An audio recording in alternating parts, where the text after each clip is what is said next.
төрөлд бас буурчаад байгаа.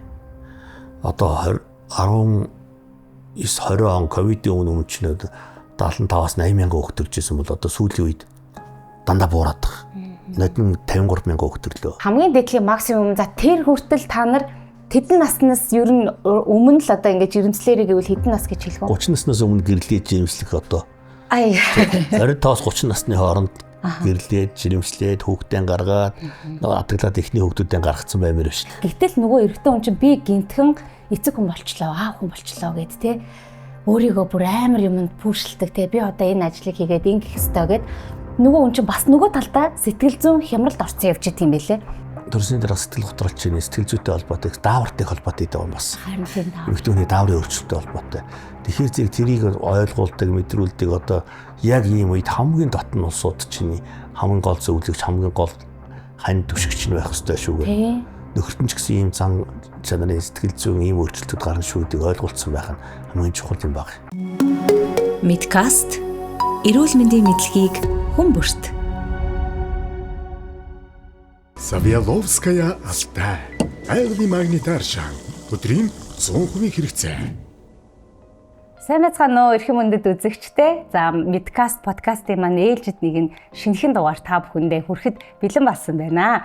За өнөөдрийн манай хүндэт зочноор Монгол Улсын гавьяат эмч, анагаах ухааны доктор, клиникийн профессор за Цэрэн самбуу эмч маань ирсэн байгаа. За өнөөдөр та бас ингээ амралтынхаа өдрийг биднээс зарцуулаад бас мэдлэг мэдээлэлээ түгээхээр ирсэн танд маш их баярлалаа. За эмч ингээ би сая бодож байхгүй юу? За эрэгтэй эмэгтэйчүүдийн эмч гэд бодсон чинь маш гоё санагдана. За тэгээд бүр 30 жил бараг ажиллаад ингээд эмэгтэйчүүдийн эмч гэж гисэн. Тэгэхээр та ер нь хамгийн анх яагаад заавал ингээд зүгээр мэд заслын эмч биш те өөр төрлийн эмч биш. Яагаад эмэгтэйчүүдийн эмч болохоор ингээд сэтгэл хөдлөлтөд эмч болсон бэ те? За яг би бол ингээд багасаа л эмч болъё гэж боддог байсан. Манай ээж багш хүн байсан. Манай бол эдийн засгийн хүн. Яг удам залгасан эмчнэр манай удамд байгаагүй. Тэгээд манайх ч 6 хүүхэдтэй ээж ер нь баг байхад за энэ олон хүүхэдтэй заавал нэг эмч хүн болно шүү гэх. Тэгээд манайхад бич баян хонгор төдөө өссөн яг хажуудлын хамрах шаны айл болохоор зэрэг эмчнэрийнх байдаг байсан. Тэгээд тэдний хүүхдүүдэд тоглож өссөн. Тэгээ мавган гэдэг сайхан эмч дотор эмч ихнэр нь одоо ингээд яраа эмч хүүхдийн эмч сайн бэлэг гэдэг. Тэр хоёр хүүхдүүдтэй нэгэ тоглож өсөөд бараад эмч хүн аюу сайхан санагддаг. Тэгээд ер нь багасаад эмч болно гээл. Тэгээд ээж чинь одоо 7-8 дугаар ангид химийн хичээл, физикийн хичээл эмч болох юм бол энэ хичээлүүдээ сайн байх ёстой гэд. Ерөнхийдөө би бол нэр бүх хичээлдээ зэгж сая 10 жилиг бас онц төгсөлтөө алт медальтай. Тэгээд би хамгийн анх Киевт одоо Украин руу анагаахын дээд сургууль руу эмч болохоор явсан. За тэгээд ерөөсөө багасаа эмч болно гээл. Бүр дунд сургуульд байхад л миний одоо ховийн дотор бол би бол хэрэдэд эмч болох юм байна гэдэг бүр бэлтгэгдсэн байсан. Тэгээд эмч болоод анагаахт сураа тэгээд Оросд нэг 2 жил сурчаад Монгол руу ирж сурч одоо анагаахт сурч байхад энэ бүх хичээл гоё санагддаг. Хүүхэд орохоор хүүхдийн эмч болмоор санагдаад, мэслэл орохоор мэслийн эмч болмоор санагдаад, арьс өнгө орсон ч их сонирхолтой шүү дээ бас ингээд арьс өнгөний эмч болмоор санагдаад тэгэл бүх мэрэгчлэр бол ингээд айлч мэрэгжлийн эмч болчмоор санагдаад энэ хичээл болгоо сонирхолтой байдаг учраас ялангуяа 3-4 курсээс одоо клиникийн хичээлүүд орохоор бүх мэрэгжлийн эмчил аюу сайхан санагдаад явдаг гэсэн. Тэгээ 4-р курсны Пүрүсүх гэдэг манай багштай уулзсан бас Баянгор аймгийн хүн байсан. Бас Баянгор аймагт нэлээд олон жил хийжсэн алтартаа тийм ч манай анагаахын багш байсан. Тэгээд тэр багштайгаар танилцаад тэгээд багшигаа дагаал 91-р зэрэгтэр жижигүрмжүүр гээл 4-р курсээс. Тэгээд ер нь эмэгтэйчүүдийн эмч болъё гээл чи ерөөс эмэгтэйчүүдийн эмч бол гээл намайг. Тэгээ бас өөрөө би тэр чинь багш хоёроос гадна бүр аюу их дотно. Ингээл бүр өөр хичээл тарчаад би Пүрүсүх хөчтөр яваад очдөг гэсэн. Тэгэл нэг ерөөсөө 1-р зэрэгтэр очиод дагаж жижүүл хийгээл тэгэл тэнд энэ банк хичээл тарчаад очдөг Пүрүсүх хөчтэйгээ аюу дотно. Тэгээд оюутны эрдэм шинжилгээний хурал эрдэм шинжилгээний хэд хэдэн бас багштайгаа хамтар бүтээл хийгээд тэр маань ч гэсэн бас оюутны эрдэм шинжилгээний ажил тухайн үедээ бас тодорхой байр эзлээд тэгэл ер нь эмэгтэйчүүдийн эмч болъё гээл дурлал тэгэл төгсөл эмэгтэйчүүдийн эмч болсон. Тэгтээ тэгээ бодоо явж исэн чинь би бас яг ингээд өөрөө үзүүлж исэн гэсэн чинь надад бас эмэгтэй эмч бас таарж байгаагүй юм бэлээ. Миний амьдралд нэг герман гаралтай Америк нэг Лекснер гэж эмч байсан. За сүүлд гисэн чинь интермед эмнэлгийн мөхгэрл эмч байсан. Тэгээ ингээ хоёр их барих юм чинь яг хоёулаа эрэгтэй хүн болж бас таарсан. Тэгээд нэр бас олон байд юм биш үү гэж бодсон аахгүй. Тэр нь эрэгтэй хүн эмэгтэйчүүдийн эмч байх нь давуу болон сул тал нь юу гэдэг вэ? Одоо жишээлбэл миний бодлоор бол хамгийн анх би эрэгтэй эмчэд үзүүлж байхдаа жоохон ичдэг байсан байхгүй юу? Гэтэл дараа нь ингээ бодохлоор яг үзүүлэхийн хувьд тийм байдаг боловч яг юм сэтгэл зүй талаас нь болохоор намайг арай илүү ойлгоод байгаа юм шиг тий. Илүү би ингээд ярихад харин эвтэйхий юм шиг санагдсан. Тий? Яг хөө ер нь бол одоо харж байхад эрэгтэй эмэгтэйчүүд юм зэрэг бол нэлээд төгөөмөлсөн социализм үед. Одоо харин их цөөхөн байгаад байна. Би одоо манай 1-р амрах газар чинь бас ангаахын тэнхэн байдаг сүүлийн резидентүүд одоо 1-р амрах газар чинь буюу одоо өргөн амрах газар чинь 2000 оноос хойш 2002 оноос хойш эмчнэр бэлтгээд бараг 24-5 жил болчлоо. Нийтдээ 400-аад их барих эмэгтэйчүүд эмчүүлсэн. Тэгээ одоо энэ дотор гэдэг чинь нэг ингээд төгсөлт дотор гэдэг нэг жил төгсчил ерөөсөө 3-4 эрэгтэй хүн л байгаа байхгүй 20-од оюутнаас 20-од одоо эмчнэр бэлтгэж яхад ингээд сурах. Тэгээ харьцангуй цөөхөн байгаад байгаа. Ер нь бол энэ их барихын эмэгтэйчүүдийн эмчийн хүнд мэрэгжлийн байгаа. Олон удаа жижүүрийн биеийн хүчний ачаал тэгтэй тэгээ том хагалгаа мэслүүд орно хүн төрүүлнэ гэдэг чинь хоёр хүний амны төлөө бас хүнд ажил. Энэ эрэгтэй хүний ажил байхгүй ерөнхийдөө. Энэ гэмтэл мэсэсэл их барих эмэгтэйчүүдийн эмч энэ одоо хагалгааны кейс ихтэй их том одоо олон цаг одоо ажилдаг ийм тэгээд цустай одоо их ноцолддог ийм усуудын ажил эрэгтэйчүүдийн эмч эрэгтэй хүний хийх ажил байдیں۔ Ер нь гэхдээ харамсалтай нь бас эрэгтэй хүн яг энэ мэргэжлийг сонгоод хийх нь зөөхөн байна. Ягаад гэвэл манай эрчүүд чинь одоо эмчийн мэргэжил чинь сүүлийн одоо 20-30 жил үнэхээр хүний амьдралын баталгааг авч явж чадахгүй байна л да.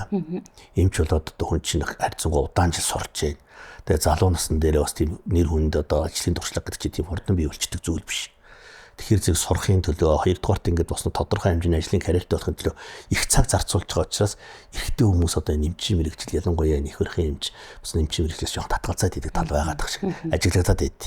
Яг ур чадвар эзэмшиж өрхийн үед эрэгтэй эмэгтэй айлайланд адилхан л та. Тэгэхдээ эрэгтэй хүмүүсийг ерөнхийдөө миний ажиглаж байгаагаар энэ багш нар ч тэгж ярьдаг байсан. Гарын ур чадвар, гардан үйлдэлхтэй мэргэжлийн өөрөө хүүхдийг чинь төрүүлэх барих тэгэл янз бүрийн жижиг мессежл протеин тэгэл өмгөндий цэвэрлэх барих тэгэл одоо хагалгаа мессеж чинь надад урангийн хагалгаа тэгэл хэвлийн нээлттэй өргөдөх сагалгаанууд чинь их нарийн ажил хагалгаанууд ихтэй шүү дээ манай их барих чинь. Тэгэхээр чин зэрэг энийг ерөнхийдөө эрэгтэй хүн бол харьцангуй одоо тэр гарын ур чадвар мэрэгжлийн тэр скил бол айгүй өндөр болдог гэж үзтээ. Тэгэхээр үе болохоор ажиллахаар их барих эмэгтэйчүүдийн эмчнэр олон эрчүүд байвал бас их зүгээр санагдаад байдаг. Би одоо бус улс орон төрөхийн хүн буйнаар олон газар бас очиж сурч ажиллаж үзэж харлаа. Ер нь эрчүүд их байдаг. Ялангуяа Зүүн Азийн орнууд энэ өндөр хөгжилтэй Япон, Солонгос, одоо энэ Тайван, Тайланд эрчүүд аягүй их байд. Тэгээд мөн Оросд ч гэсэн тэгээд ийм байдаг. Тэгээд одоо би бас эрчүүдийг эмч ангаах сурж байгаа. Одоо бас энэ залуучуудыгаа бас их барих эмэгтэйчүүдийн эмч болоорой гэж хэлмээр санагдтыг. Ядангуяа би оюутнуудад одоо бол биш ингээд тодорхой хэмжээ хэрэгжиж мичээр заадаг багтаа эрэхтэй оюутнууд бол хэлдэг байсан. Их барих эмч бол гоё мэрэгч шүү гэж. Таны одоо ингээд та одоо 30 жил ингээд эмчээ хийчихсэнд хамгийн их эмзэглэж явдаг зүйл чинь юу байдаг вэ? Эмэгтэйчүүдийн яг энэ эмчийн одоо энэ салбар дээрээ тий өөрийнхөө салбарт. Яг их барих эмэгтэйчүүдийн эмч их гоё ажлын үр дүн хурдан харагддаг. Их сайхан мэрэгчлэлтэй хүн төрүүлэх гээд хичнээн их зовоол шадлаад одоо бид нар ч өстэй өөрсдөө ч хөлс бастайгаа гутгалдаад орилдоод гашгараал загнаал ингэж байгаа ч гэсэн сайхан хүүхэд дөнгөж төрчөөд ингээд ээж байгаа амлж байгаа тэр ээж бүх юм тайлчаад ээж болчоод байж байгаа хажууд нөхрөн зогсож байгаа ч гэсэн тэр бүх байдлыг хараад баярлаад нөлөөсөлтөдөө зогсож байгаа их сайхан ажил байгаа. Тэгээ хагалгаа мэслийн үр дүн ч гэсэн ихт орон гараад их сайхан байд. Зүгээр миний эмзэглэж яваад байдаг зүйл бол ийм байгаа юм. Манай ангаах ухааны салбар айгүй их юу хөгжиж байна. Айгүй удаан байна. Одоо бид нар чинь 2010 оны үеэс хавгуулаад гадагшаа их явж ажиллаж харж сурах юмуд айгүй их боломж гарч ирсэн.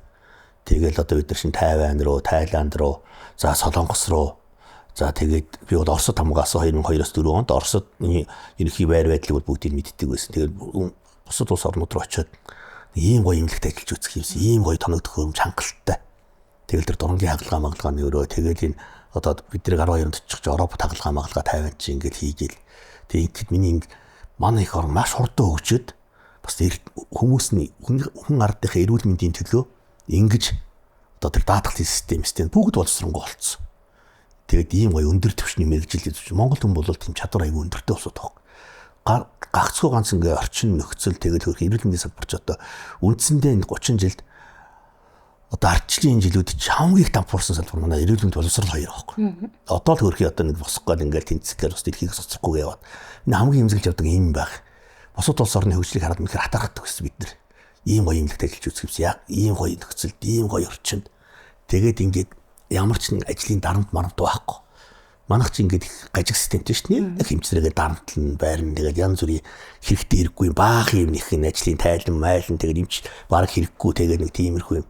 Тэгэл ирүүч стор бичих гэх нэг балаа юм их байл шүү дээ. Тэгээд тийм биш тэд нар чирээсээ ингээд ажил үргийн байр аягүй зүгээр сургалтын систем аягүй боловсронгоо хүнд үйлчлэгдэх тусламжийн систем аягүй сайн тоног төхөөрөмж нь маш гоё болцсон. Тэгээд хүнийг ингээд сурын мэдээ тэгээд хоёрдугаар нь тэр сурж байгаа тэмүүлж байгаа улсууд нь хүртэл би ийм юм ингэж сурах юм бол ийм амьдралын баталгаанд орно хурцна гэсэн бүрэн дүр итгэл байдаг хөөе. Яагаад тэр оюутнууд Солонгост хүн болон профессор болохыг хүсэж байна? Яагаад хүн болон хамгийн сайн амжилтыг хүсэж байна? Гараал ажил амьдрал бүх юм амьдралын баталгаа биелчихэж байгаа шүү дээ. Тэр улсууд чинь. Тэгэхээр тэр хүн өссөн өсөөгөө тэр сайхан юмыг сураад маш хурдан сураад бариад ажиллаад гараад очих орчинч сайхан учраас хурдан одоо өөрийнхөө эдийн засгийн эрхчлөөний төрийг шигэн ч гэсэн бодно шүү дээ, тийм ээ. Тэгээ одоо бас тэр улсууд чинь сайхан газар хүнд бас сайхан аз жаргал баяр баясгалан бэлгэлээтэй нэг сайхан баталгаатай ирээдүйн төлөө чи хүн их одоо их тавшингүй байд юм шиг байна. Яг уу Монгол улстай эмчлээд 30 жилд ажиллахад эрүүл мэндийн салбарт тодорхой хэмжээний хөгжлийн бүхэл шатнд нь байлаа.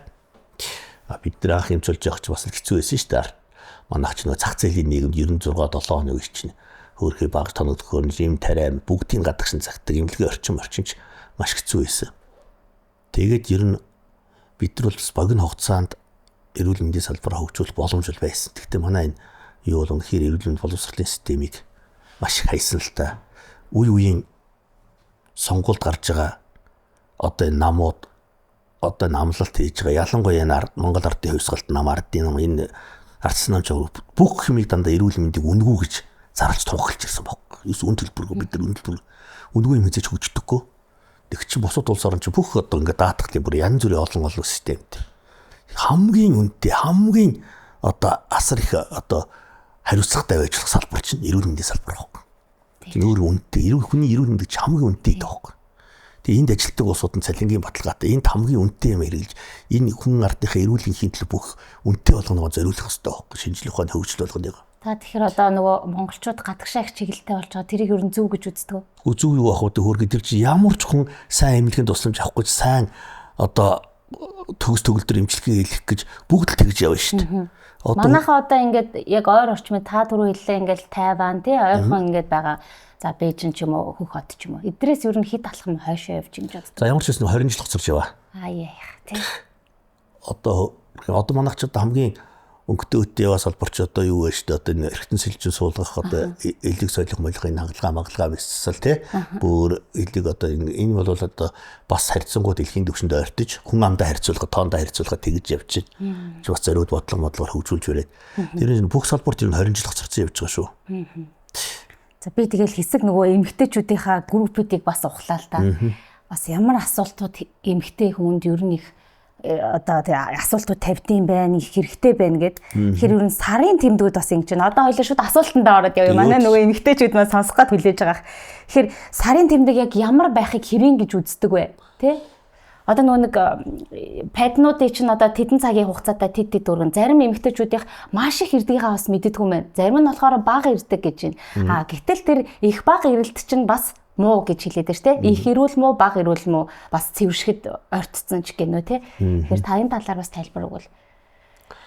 За энэ биений юм сарын тэмдэг үе одоо биений юм чинь эмэгтэйчүүдийн хөрч хөрүүд мэдийн хамгийн чухал үзүүлэлт юм байна. За эмэгтэйчүүд чинь өөрөө үрждэг одоо бүхэл бүтэн хүн тэгээд төрүүлдэг барьдаг маш нарийн системтэй одоо дотоод шүүрлийн сарын тэмдэг чинь зөвхөн одоо эдгэрхтнүүд оролцоогоос гадна мэдрэлийн үйл ажиллагаа дотоод шүүрэл даавар маш том систем одоо нөлөөлж байгаа. Маш олон системүүдийн харилцан уялдаатай физиологийн үйл ажиллагаагаар явж байгаа процесс байна. Биений юм.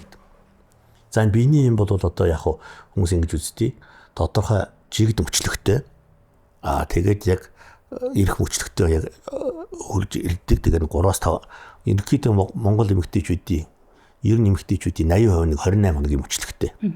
Тэгээд 3-5 хоног үргэлжилдэг. Дээр нь болохоор гарах цусны хэмнэмж тодорхой хэмжээтэй 200-аас 400 мл цус нийтдээ хугацаанд гардаг. 80 мг-аас нэг 250 мл орчим цус гардаг. Тэгээд тодорхой мөчлөгтэй чигэд ирдэг, мөчлөгөө алддаггүй. Тэгээд үргэлжлэх хугацаа чигд байхыг л одоо биений юмны хэвийн мөчлөг гэдэг. Гэхдээ зарим хүмүүсд 21 хоногийн мөчлөгтэй байна. Зарим хүмүүсд 35 хоногийн мөчлөгтэй байна. Энэ бол бас эрүүл хэвийн байна гэсэн үг. Дунджаар 80% нь одоо 28 хоногийн мөчлөгтэй байдаг. Бас тодорхой нэг 10% нь 21 хоногийн мөчлөгтэй, бас нэг тодорхой хувь нь 35 хоногийн мөчлөгтэй.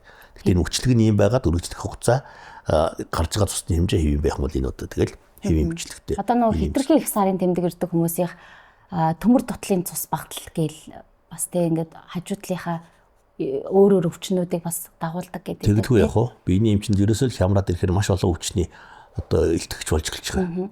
Юунд рүү дотоод шүрлийн үйл ажиллагаа, өндөвчний үйл ажиллагаа хэвээ явж байна уу? Өндөвчийг өдөрж байгаа дээр байгаа ончин тарих одоо тарихны доод тавгууруудын үйл ажиллагаа хэвээ явж байна уу? Хүний сэтгэл санааны процесс ямар байна? Одоо биений сарын тэмдэгч нь өөрийн дээд мэдрэлийн үйл ажиллагаатай бас холбоотой шүү дээ. Тэгээд умаан өөрийн одоо тэр сарын тэмдэг буюу одоо биений хуурж хурж байгаа салстын эрүүл байдал ямар өрөвсөлттэй байна тэр бол. Тэгээ удаан хугацаагаар үргэлж гинэ эхэлж гинэ. Тэгээд энэ бүх үйл ажиллагаа чинь ерөөсөө энэ 5 төв зохицуулж явж байгаа. Энэ 5 төвийн уялдаатай үйл ажиллагаа дааврын нэгдмэл үйл ажиллагаанаас биений юм ирж байгаа. Тэгэхээр аль нэг төв дээр нь тодорхой гажуудал гарч л нөгөө их ирэх үү, бага ирэх үү, удаан үргэлжлэх үү. Тэгээ ирээд тасрахгүй байх уу. Эсвэл одоо ирэхгүй болох уу гэл асуудлууд үүсч байгаа юм л да. Өсвөр насныхан сүүлийн үед ер нь сарын тэмдэг их эрт ирдэг болж гин үү, яаж гин. Зарим нь болохоор эрт ирэхээр энэ бол муу эрт цэвэршдэг гэж бас яриад байдаг. Тэр бол ямар. Гэхдээ ер нь бол акселерац гэж нэг юм байгаа ёс. Төгсчдийн хурдцгээд.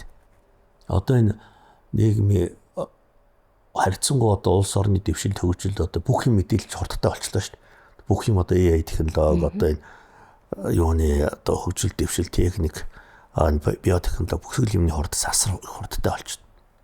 Хүний хөгжил ч гэсэн аюул хурдтай болчиход байгаа. Жишээлбэл одоо ингээд биений охтуудын биений мэртэлж байгаа юм бэлгээ хоёр дахь шинжүүд аюул ихт боловсруулж байна. Тэгээд эмэгтэй хүний дундаж наслалт аюул хурд болчлоо. Тэгээд энэ хүмүүс чинь одоо механикаар ажилдаг хөдөлмөрлөдөг биеийн хүчний ажил хийдэг юм тийм алга болчлоо шүү дээ. Дандаа энэ оюуны хөдөлмөр хийдэг аюул хөнгөн ажилдаг биеийн тийм хүчний ажил ерөөс алга болцсон. Хүн одоо байгальын араатналаг шинж үе одоо тэр хүн гэдэг бодгоо шинжээс аюул холдоод байгаа байхгүй байгалийн амьтан гэдэг талаас. Нийгмийн амьдралын нөлөөлөл нь бас асар их болцсон. Тэгэхээр чин зэрэг эн чинь одоо биеийн өөрийн хөгжил мөгжил аюул их нөлөөлж байна л да. Хүүхнүүд ч гэсэн аюул өндөр нарийнхан гойлог гал гар хурууч нь савгүй хуруутай болоод барайл те. Ирчүүд ч гэсэн одоо юу яахгүй ч гэсэн бие организмын хөгжил шал өөр болол хүний.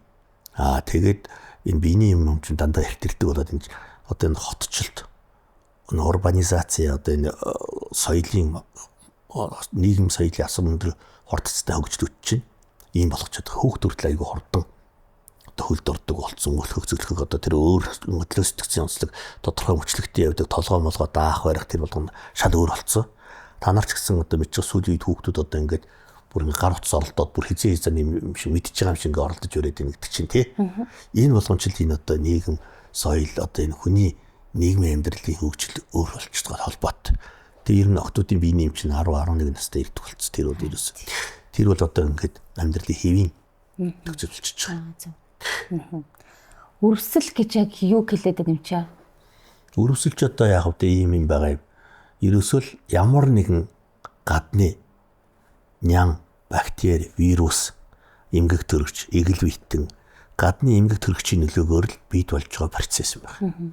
Тэрний эсрэг хүнийг хамгаалах хөстө дархлааны орволоод нөгөө аливаа улс орны чинь нэг батлан хамгаалах айран байдаг шүү дээ. Зэрэг одоо батлан хамгаалах айрамчил хүний дархлаа юм байна. Өрөвсөл гэдэг бол өрөвслийг үүсгэж байгаа зүйл маань гаднаас орж ирж байгаа дайсан л гэж ойлгож байна. Тэрний эсрэг үүсэж явагдаж байгаа одоо дайныг юм уу одоо тэр өрөвсөл одоо процессыг л өрөвсөл гэдэг. Хоолойны өрөвсөл байна, бөөрийн өрөвсөл байна, умаа өрөвсөл байна, өндөвчний өрөвсөл байна. Тэр болгоомжлолд ямар нэгэн шалтгаантай. Ямар нэгэн эмгэг төрөгч, бактери, нян, вирус, эгэл битэн одоо тэгээ тэр очиод бүх физиологийн хэвлэл үйлчилгээнд нөлөөлөл тэрний эсрэг тэмцэж байгаа дархлааны процесс тэрэнд үүсэж байгаа процессыг л өрөвсөлгөх гэдэг. Бид нэрийг одоо нөгөө юу яадаг шүү дээ.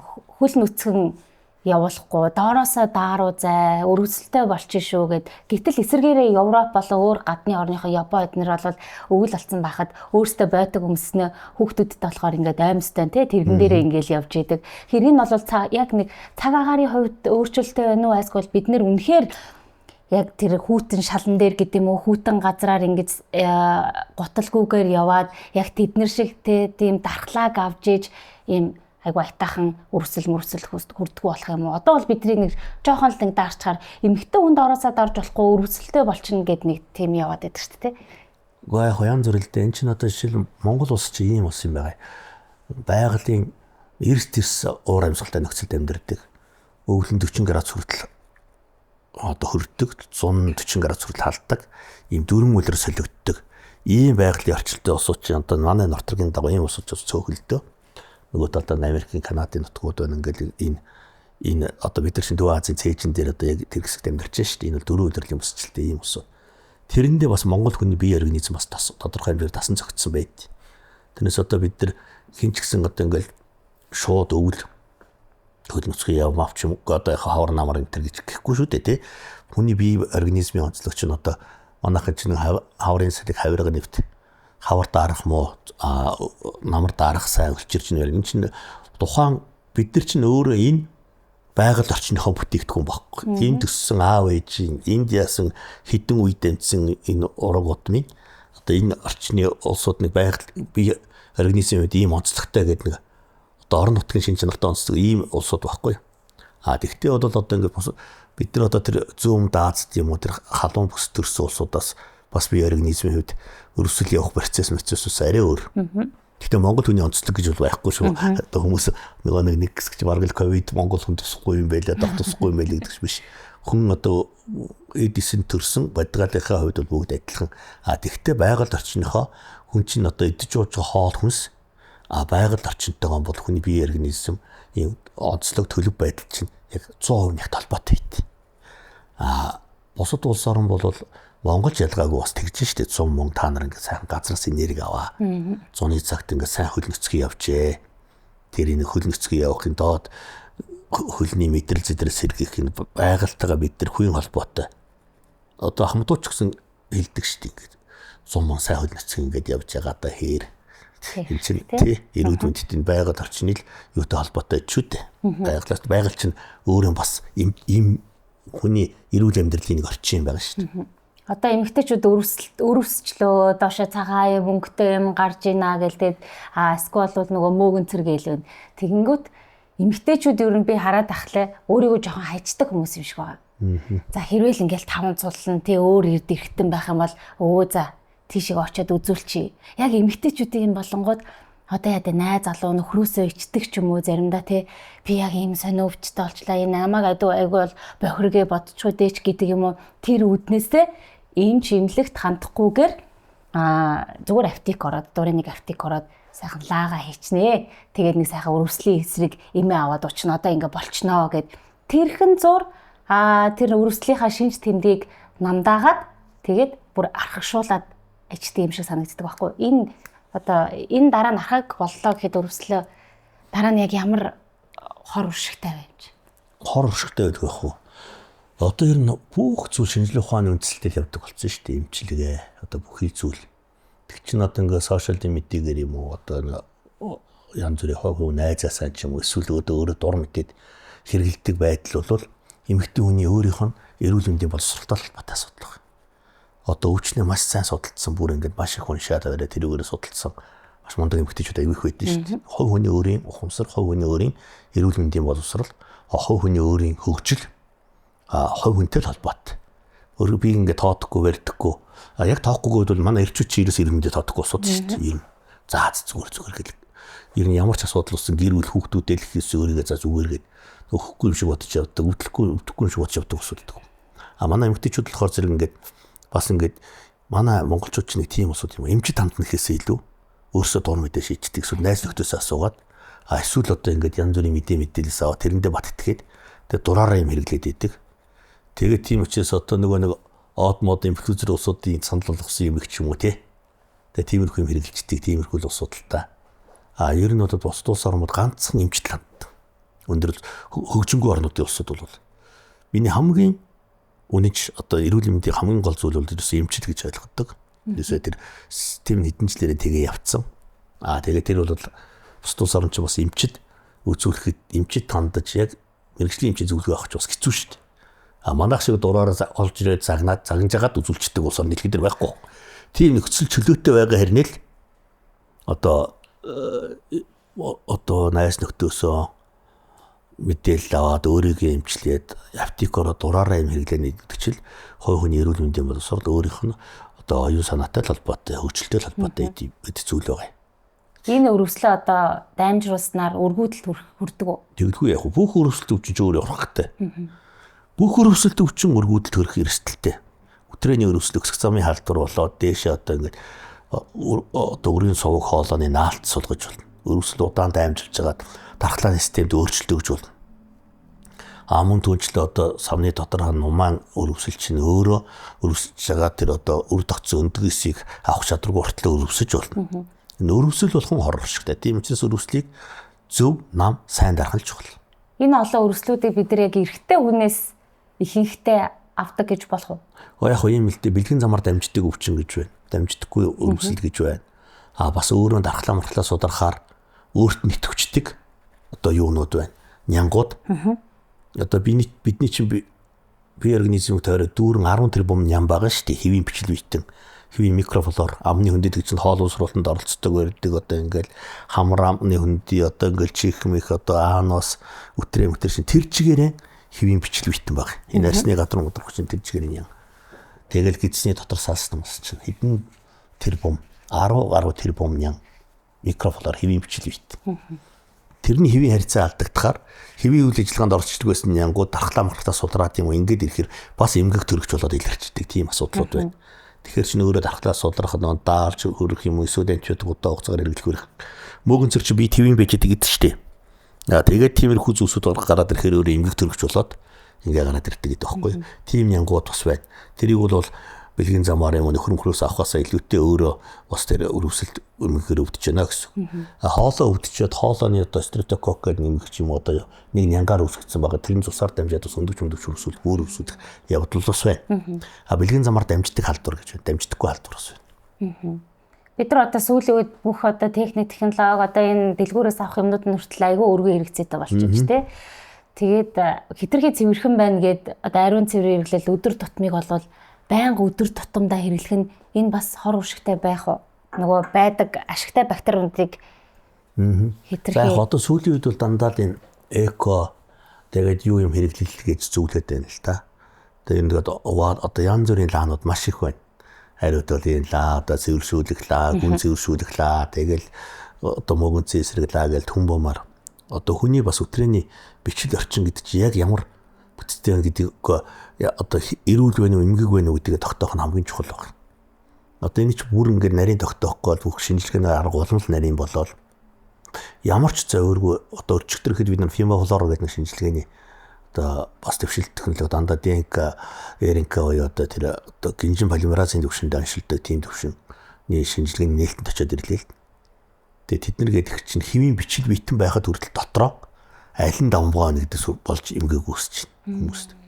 Бүр нарийн шинжилгээ. Бүр нарийн одоо жишээлбэл ямар ч одоо эмгэг ням байхгүй. Хэвийн бичил биетэн хангалттай байгаад байдаг. Тэр дотроо аль фракц нь 4 одоо хэвийн бичил биетний фракц нь аль нь өндөр байна гэдгээс болж нөгөө цагтнаад байдаг, өвгөнөрт юм гараад байдаг, шинжилгээхээр ямар ч эмгэг юм гардаггүй. Гэгч шийтэйгээр энэ микробиолог хүний энэ одоо энэ микроорганизмын орчин, энэ микрофлора буюу энэ бичил биетний орчин бол их нарийн л да. Их нарийн. Тэгээд бид нар тэрийгээ сайн мэдэхгүй нэг угаалга хийгээд байдаг, янз бүрийн сурчлагын юм хэрэглээд байдаг. Дурж мэд юм хэрэглээд байдаг. Гээлнүүд бас айгүй холбоотой. Төлөвлөрийн гээл, тос, дүрхлэг мөрхлэгдийг хэрэглэж байгаа. Нөгөө орчныгоо улам одоо эмгэг болгоод байдаг талууд их байгаад байна. Хоолой ингээд бэлгийн замын халдвар гэдэг түрүүн та хальт дурдлаа. Монголд хамгийн их байгаа бэлгийн замын халдварууд ямар халдвар төвчин байгаад байна? Одоо монголчин тэр хамнаад закуутан их байна. Тэмбүүч гэсэн одоо бус тус оронтой харьцуулах хүн амтай харьцуулах аюу өндөр байгаад байна.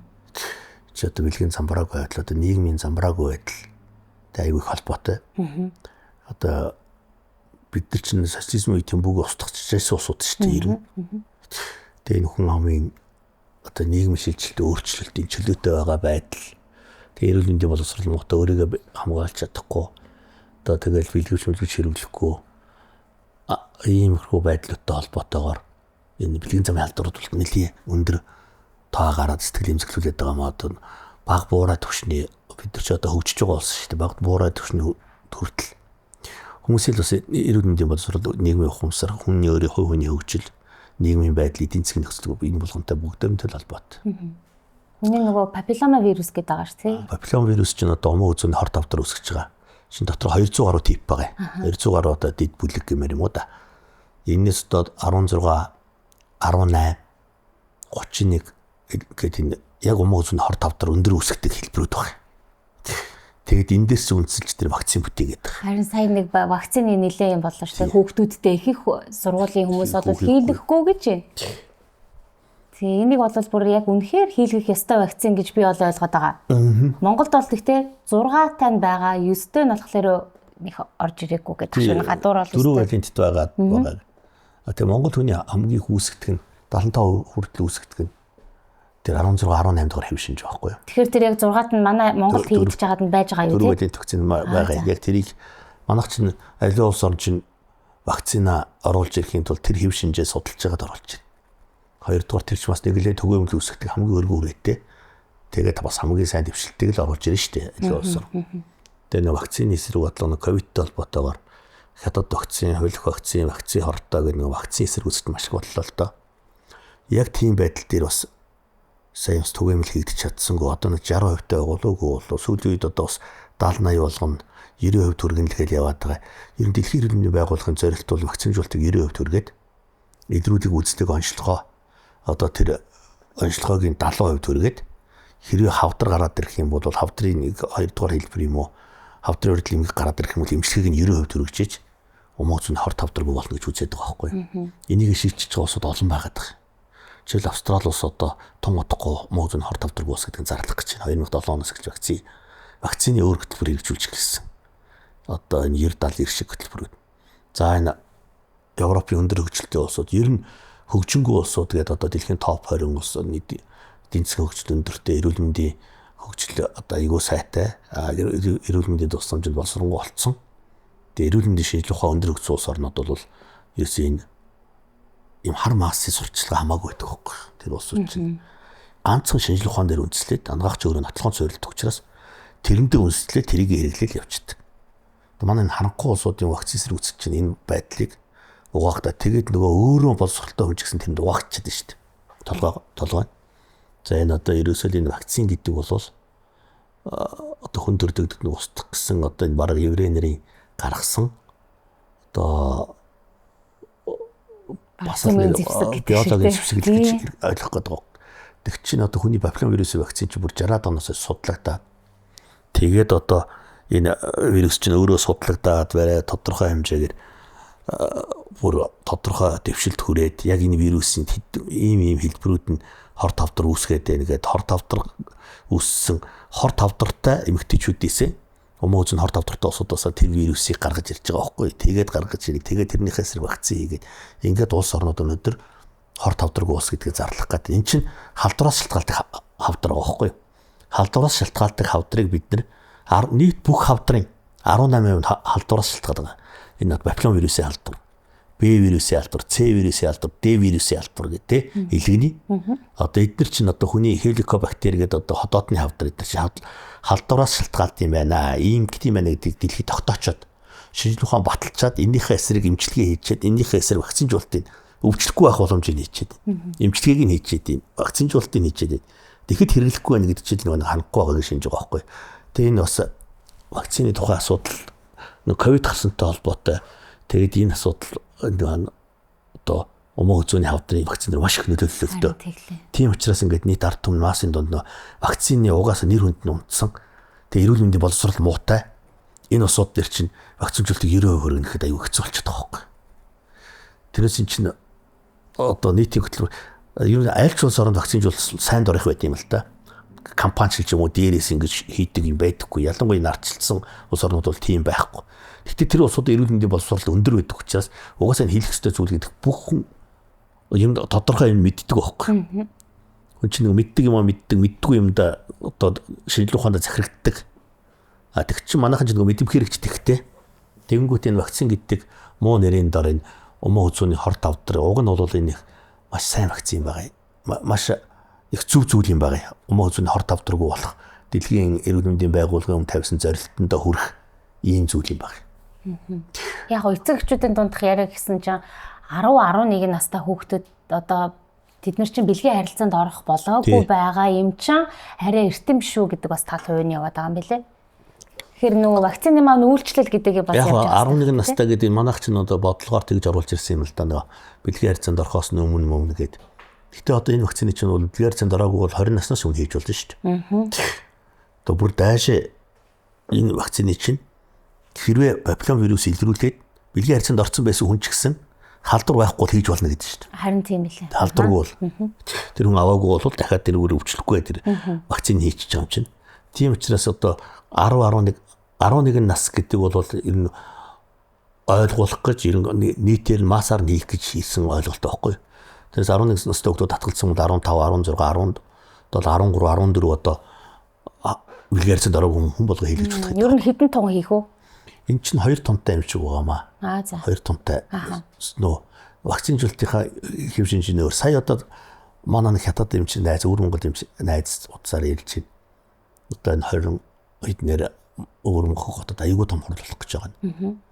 Тэр вакцинжуулалтын шинэ хөтөлбөр 2 дугаарт энэ папиллом вирус илрүүлдэг нэг удаагийн болон одоо шинэ технологи орж ирээд бүр Америкийн эмчнэр Америкээс ирж Хятад Америк ирж одоо юу улсууд ч харилцаад хийх чи Америкаас ирж бас өндөр хөгжилтэй улсуудаас ирж одоо ийм хотод хорлох гэж байна. Тэнд хүрчиж оролцооч гээд. Тэгээд эн чинь ингээл альва юмч дандаа шинжилгэдэл апдейт хийгдэл яваад байгаа байхгүй. Апдейт хийгдэл ингээд явж байгаа. Тэгээд энэ Хятад улсад энэ хөтөлбөр одоо хэрэгжих гэж байна. Одоо 25 онд батлагдсан дэлхийн эрүүл мэндийн байгууллага энэ хөтөлбөр хэрэгжээд одоо бид нар яг энийг яг одоо 26 оны одоо энэ 5 24 гэдэг чинь 6 сард одоо хурлаа хийж штэ. Тэгэхээр чинь ингээд аливаа хөтөлбөр чинь ингээд аль нь үр дүнтэй байна гэдэг ингээд улмал апдейт хийгдэл шинжилгэдэл яваад байдаг байхгүй. Түрүүний миний асууж ирсэн нөгөө herpes вирус тэр хүн болгонд байдаг вирус үү? Үгүй яг халдвар авахаар л гарч ирж байгаа тийм. Уруулын хомхоо чинь бид нэг манайха чи юу гэдэг үлээ мах идчихэд тостой ингээд нэг салхинд гарцсан чи гарчлаа гэдэгтэй адилхан орчин орчноос авчдаг тийм herpes. Бэлгийн гэсэн бас бэлгийн хавьтлын үед даун тийм. Тэрийг одоо ингээд имчилгээ байдгүй гэдэг л тийм. Хоёр вирусууд чи имчилгээ байхгүй шүү дээ тийм. Тэгээ тэр хүндрүүл ямар аюултай вэ? Одоо тэрийг чин дархлаа сайжруулж ижил тэгэл бие эсэргүүцийг сайжруулж одоо вирусын эсрэг ацикло оёрын тэргэл тоснууд байна шүү дээ тийм. Одоо тэгээд энэ интерферон чи бие эсрэгүүцээ вирус эсрэг тэмцдэг одоо дархлаан системийг идэвхжүүлж ижил сайжруулж байгаа. Тэрнээс одоо яг herpes вирусыг энэ имээр устгана гэсэн юм болоо. Тэгтээ ацикло энтерүүд вирус эсрэг юм энэ бэлтгэлүүд дархлаа сайжруулдаг гэдэр чинь бол бас бүхэл вирусуудын нийтлэг жигд гарч ирсэн тийм л хэдэлтэй.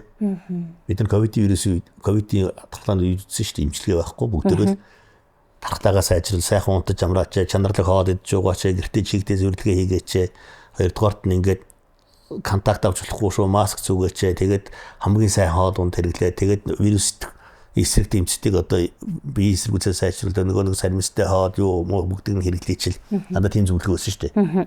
Тэгээд босод яг эм тарианууд нь жоохон вирусын идэвхийг дарах тийм хөл эм тарианаас яг сонгодог нэмжлэг гэж гарч ирээгүй тийм. Тэг тэрнтэй адилхан. Одоо эрэгтэйчүүд бол хамгийн их өөрсдөд нь мэддэгдэлгүйгээр нууц үедээ явж идэг дандаа вирус тээгчнэр байдаг гэж бас яриад байдаг тийм. Яг эрэгтэйчүүд ч нөө вирус тээгч ер нь бэлгийн замын халдварыг тээгч тэрхээс нь өөрөө хөвчлөх магадлал бага байдаг өөрөө нэг тэр жишээлбэл шээсний зам чинь нөгөө шодон дондор урт байдаг аахгүй юу. Тэр халдвар авцсан ч гэсэн одоо нэг шээсмэсээр уугаад гарчдаг тийм талууд байдаг. Тийм учраас яг гол төлөв дамжуулагч нар байдаг. Харин тийм тэнгүүтэл нөгөө эмэгтэйчүүд маань л хөөрхийн амтад яг шинж тэмдэг нь илрээд байдаг болохоор тандал өвчтэй бараг л те. Тийм ерөөсө бэлгийн хавьдагч хоёлаад өвч одоо эмгэг төрөгчтэй тэйжил гэсэн үг шүү дээ. За энийг бол бас нэг асуухгүй бол болохгүй бас нэг асуулт байгаа дээ. Хүмүүс нөгөө одоо жирэмслэхгүй бас нөгөө аюулгүй секс гэж боддог. Одоо oral sex гэж яриад байгаа шүү дээ. Аман секс гэд. Тэнгүүд тэр бас бэлгийн замын халдвар төвчнүүдийг авах эрсдэлтэй. Адилхан шүү дээ. Папилломавирусын одоо энэ вирусын халдварууд молдурууд бүгдөө л халдварууд хүмүүс бол тэгж боддггүй юм билээ. Яг би яг нэг юм шуурганд ороод уншсан байхгүй юу? Тэгсэн чи тэр бол аюулгүйгээд тэр тембу үсгэж билетний терпениума гэдэг үсгэж байдیں۔ Тэр цагиргын тэр тембугийн юу ч гэсэн авах эрсдэлтэй шүү дээ. Уруу дан дээр гараад эхлэн шүү дээ тэр чинь. Midcast эрүүл мэндийн мэдлэгийг хүмүүст. Савьяловская Алтай. Айгли магнитар шан. Өдрийн 100% хэрэгцээ. Эрэгтэй эмэгтэй хүний дааврынх нь солилцол яг наснаас нь болж ингэж өөр байдгүй. Одоо жишээлх нь бас нэг тийм яриа байсан л да. Миний одоо ингээд дур хүсэл маань яг адилхан одоо 30 та ч юм уу 40 та ч юм уу яг нэг нас чицүү хосууд байгаа байхгүй. Тэгэнгүүтээ за манай нөхрийн дур хүсэл бол энэ ойрын хэдэн жилдээ бол амар агаад байна. Миний хол ингээ буурцсан ч гэдэг юм. Тэр одоо гадны нөлөөллөө биш мөртлөнгөөсөө яг тийм насны ийм өөрчлөлт гэж байх уу? Насны өөрчлөлтөөс болоод ингээд дааврууд нь өөрчлөөд савлаад нэг нь одоо ингээд гинт дур хүсэлтэй болонгууд нөгөөх нь ингээд буурч идэх ч юм уу тэрнээсээ болоод нөгөө араар тавих гэдэг юм уу тийм асуудлууд үүсдэг юм байдгүй. Одоо тэгэнгүүт хэрвээ тийм байдаг бол эмэгтэйчүүд тэтэн насандаа яг энэ өдийн насанд чи яг миний тэр нөгөө дааврын өөрчлөлт ч юм уу тэр зүйл нь явагдаад би ингээд дурггүй болоод те тэнгууд манай нөхөр ийм болж байгаа юм биш үү тэрнээс гол сэргийлээд те би ийм даавраа тэнцвэржүүлэхийн тулд ингээх ёстой ийм хийчих юм бол зүгээр юм байна гэдэг ч юм уу те тэрийг мэдэхгүй байгаасаа болоод те янз бүрийн тийм буруу асуудал үүсдэм болов гэсэн бас тийм явжсэн. Та тэр ер нь бол эрэгтэй эмэгтэй хүн бол ерөөсөө ойролцоо нөхөрчгүй эд нас гэж байна. Хүний даавар бэлгийн амьдралын нөхөрчгүй нас байгаа шүү дээ. За эрэгтэй хүний бэлгийн даавар бол тестостерон даавар. Эрэгтэй хүнд ч бас тодорхой юм эстроген гормон байдаг. Эмэгтэй хүний одоо бэлгийн хэв шинж, тэр бэлгийн хоёр дахь шинж тэмдэг бэлгийн дур хүсэл, за нөхөрчгүй бүх процессэнд оролцдог дандаа дааврын процессор л явж байгаа эстроген гэдэг даавар. Тэр чинь эмэгтэй хүнд ингээд тодорхой хэмжээгээр л ерөөсөө нөхөрчгүй нас дууслаа тэгээд 50-аас дээш тэгээд яа айл нь л одоо бэлгийн итгэх юм буурдаг л да. Бас хой хүний онцлогтой өндөр авч явдаг улсууд ч бас байна. Хой хүний онцлогоос. Бусад улс оронд чинь бас ингээд тодорхой хэмжээгээр дааврын бэлтгэлүүд нэлээд түгээмэл хэрэглээд эрэгтэй ч эмэгтэй ч айл нь одоо бэлгийн амьдралдаа бас удаан авч явж байгаа улсууд зөндөө байна. Ер нь бол энэ хүний дааварч нь өөрөө ингээд бас л насжилттай хүний арьс хөрс унждаг барьдаг тэгээд бүхэл идэрхтний үйл ажиллагаа сулдарддаг урхны шинэрт нөхөн гэдэг бол амьдралын жамаа гэдэгтэй адилхан дааварч хүртэл ингээд эрэгтэй хүнд ингээд тодорхой хэмжээгээр өндөр байгаад идэх ч юм уу тэгж жагаад пикуудад ундаг ч юм уу тодорхой төвшөнд очиод ийм байхгүй ерөөсөө л ингээд тодорхой хэмжээндээ ингээд тестостерон даавар тэгээд 45-аас дээш 50-аас дээшсэн тэр хэмжээд очдөг гэдэг юм бүр шинжлэх ухааны үндэслэлтэй байгаа. Эмэгтэй хүний дааварч тэр ялгаа байхгүй. Зүгээр сексийн харилцаа бэлгийн амьдралд их нөлөөлдөг зүйл сэтгцэн эрүүл мэнд бас их байд. Энд чинь бас сэтгэл зүйтэй холбоотой ч үү.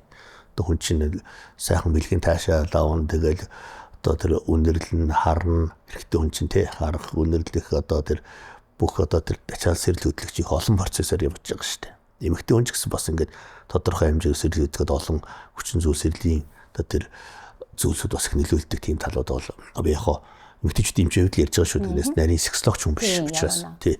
Тэгэхээр зэрэг энэ тэр зүйл их нөлөөлдөг сэтгцийн байдал бол аюу их нөлөөлдөг гэдэлтэй хүнд хүний сэтгэл зүйн эрүүл мэндийн байдал. Одоо хүний чинь гаж дон туршил байна шүү дээ. Одоо жишээл арх тамхи одоо хорт зуршил гэдэр бол одоо ингээд бэлгийн идэвхтэй амьдрал тус нөлөөлөх жишээтэй бэлгийн судрал үүсэх гэдэг тамхины архи нэрвчсэн байдаг шүү дээ. Бэлгийн судрал үүсэх чинь яг л үнэн баталгаатай л идэх байхгүй.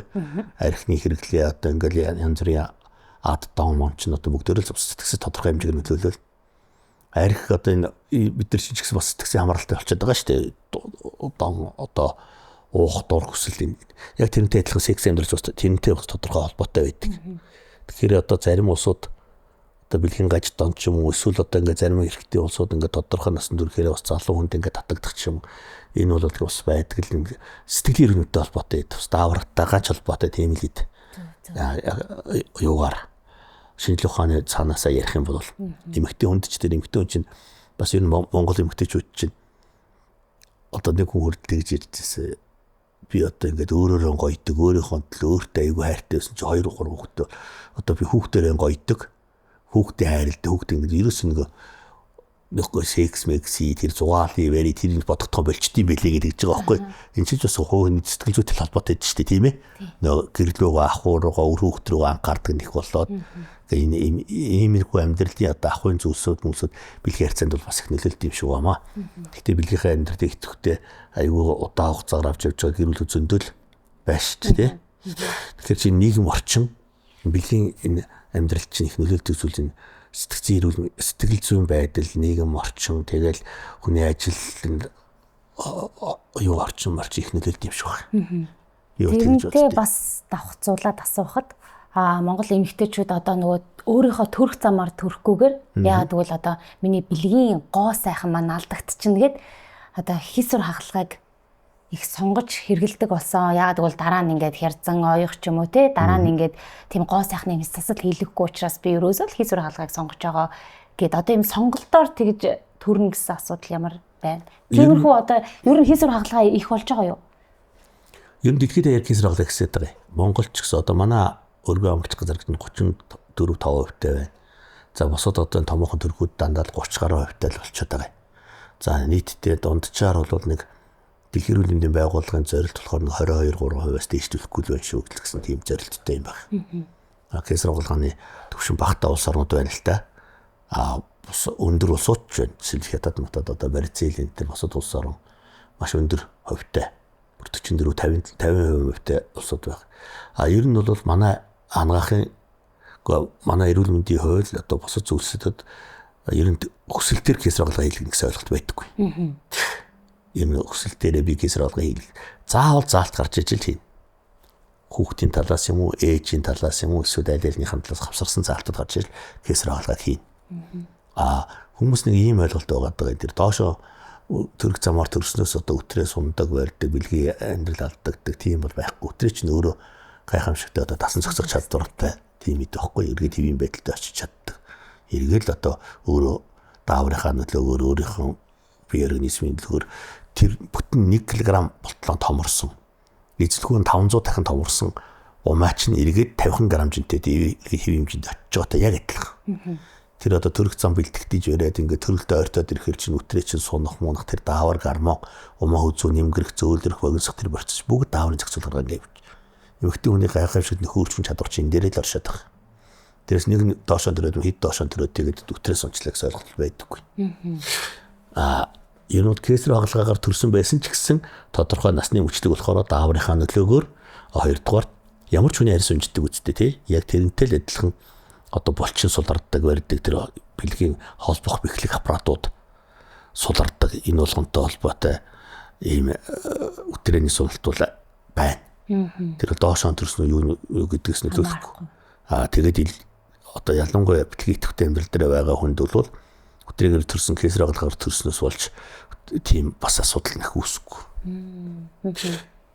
Тэгээ бас нөгөө гурван хаалгаа гэж зөвлөгөөд маш олон эмнэлгүүд хийдэг болсон байна. Одоо нөтрээ нарийсгах, шээс задгаарлыг арилгах гэх те тэр ер нь хэр үр дүнтэй вэ? Дараа нь буцаа сулрах ч юм уу те тиймэрхүү юм байх уу? Хэдэн наснаас өмнө ер нь хийлгүүл бас зүгээр байдаг бай. Ерөнхийдөө ингээд нэг 50 наснаас ахгуулаад ингээд шээс задгаарлын процесс бол нэлээд байгаад байгаа юм. Ер нь аль ч улс оронд байдаг проблем л да эмэгтэй хүний одоо эрүүл мэндийн нэг асуудал байгаа. Шээс задгаарлал гэхдээ ямар шалтгаантай вэ гэдгийг тогтоох хэрэгтэй юм байна. Мэдрэлийн шалтгаантай байна. Үнэхээр давсаг одоо унжилттай холбоотой байна. Эсвэл булчингийн спинктер хоногч булчингийн сулрал байна уу гэдгийг тэрийг тогтоох гэдэг одоо тэр ураа динамикийн машин гэдэг байгаа дах. Тэмцгүүд суйрлагдаад энэ хүн хагалгаа хийлгээд үр дүнтэй юм уу? Үр дүнгүй юм уу? Эсвэл өөр эмчилгээ шаардлагатай юм уу? Эсвэл энэ хүнд өөр одоо жишээл тасгал эмчилгээ, кеглийн тасгал гэдэг нь шүү дээ. Маш үр дүнтэй тасгал. Маш үр дүнтэй кеглийн тасгал хийгээд хагалгаа хийх ямар ч шаардлагагүй улсууд байна. Тэгвэл хичнээн ийм тасгал хийгээч нэмэргүй одоо жишээлбэл ийм тариа мараа висикарын янз бүрийн ийм тариа хэрэглэж нэмэргүй зүгээр энэ хүн одоо хоногцолчингийн сулрал байна. Ийм учраас энэ хүн тагалгаа шаардлагатай байна. Тэрийг одоо тэр машин уншилчаад байгаа юм. Яг хуу юу байдлаар шээс судгаалт эмгтээчүүд ус нэлээд түгээмэл одоо тэр давсаг сая хагалгаа хийлгдэг болоод байна л да. Тэр нь бол ихтэй онцлуулж байгаа жижиг хийх шаардлагатай.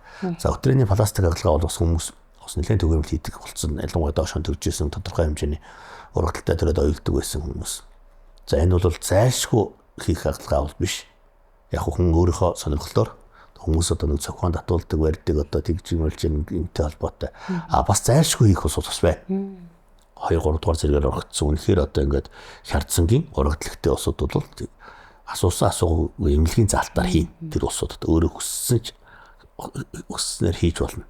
Хярдсангийн хагалгааг бол хүн одоо кесар хагалгаагаар төрсөн ч бай, тодорхой хэмжээгээр 2-3 доошоо төрсөн том жинтэй өг төрүүлжсэн ч бай, өөрөө хүсээд ирэх юм бол энэ чинь косметик хагалгаа. Гоо сайхны хагалгаа гэдэг утгаараа хийж болно. Энэ бол асуудал биш. Шээс задгаарлын хагалгааг хийх гэхэд бол заавал онцлуулж хийх гэх үр дүнтэй. Хагалгаа хийхгүйгээр дасгал хийж байгаад идэгч боломж байна. Хоёрдугаар хүмүүс чинь бас ингээд нэг давсаг хөвлийн дотоод даралт гэсэн хит таргалт магаралт биеийн жимэнтэй холбоотой. Тэгээд тэрнээс султгасан шээс задгаар байх. Тэгэхээр тэр шээс задгаарлал гэдгийн цаана онцлогоо хэрэгтэй. Бусад одоо үнэхээр ингээд зарим улсууд чинь умаа давсаг өтрөө явуулчихдаг бас эмэгтэйчүүдийн бас нэг том проблем л доо. Тийм улсуудыг одоо дурангаар фиксац хийдэг, хойно умаагийн дээш нь сойгоод татчихдаг барьдаг тийм хагалгаанууд байна.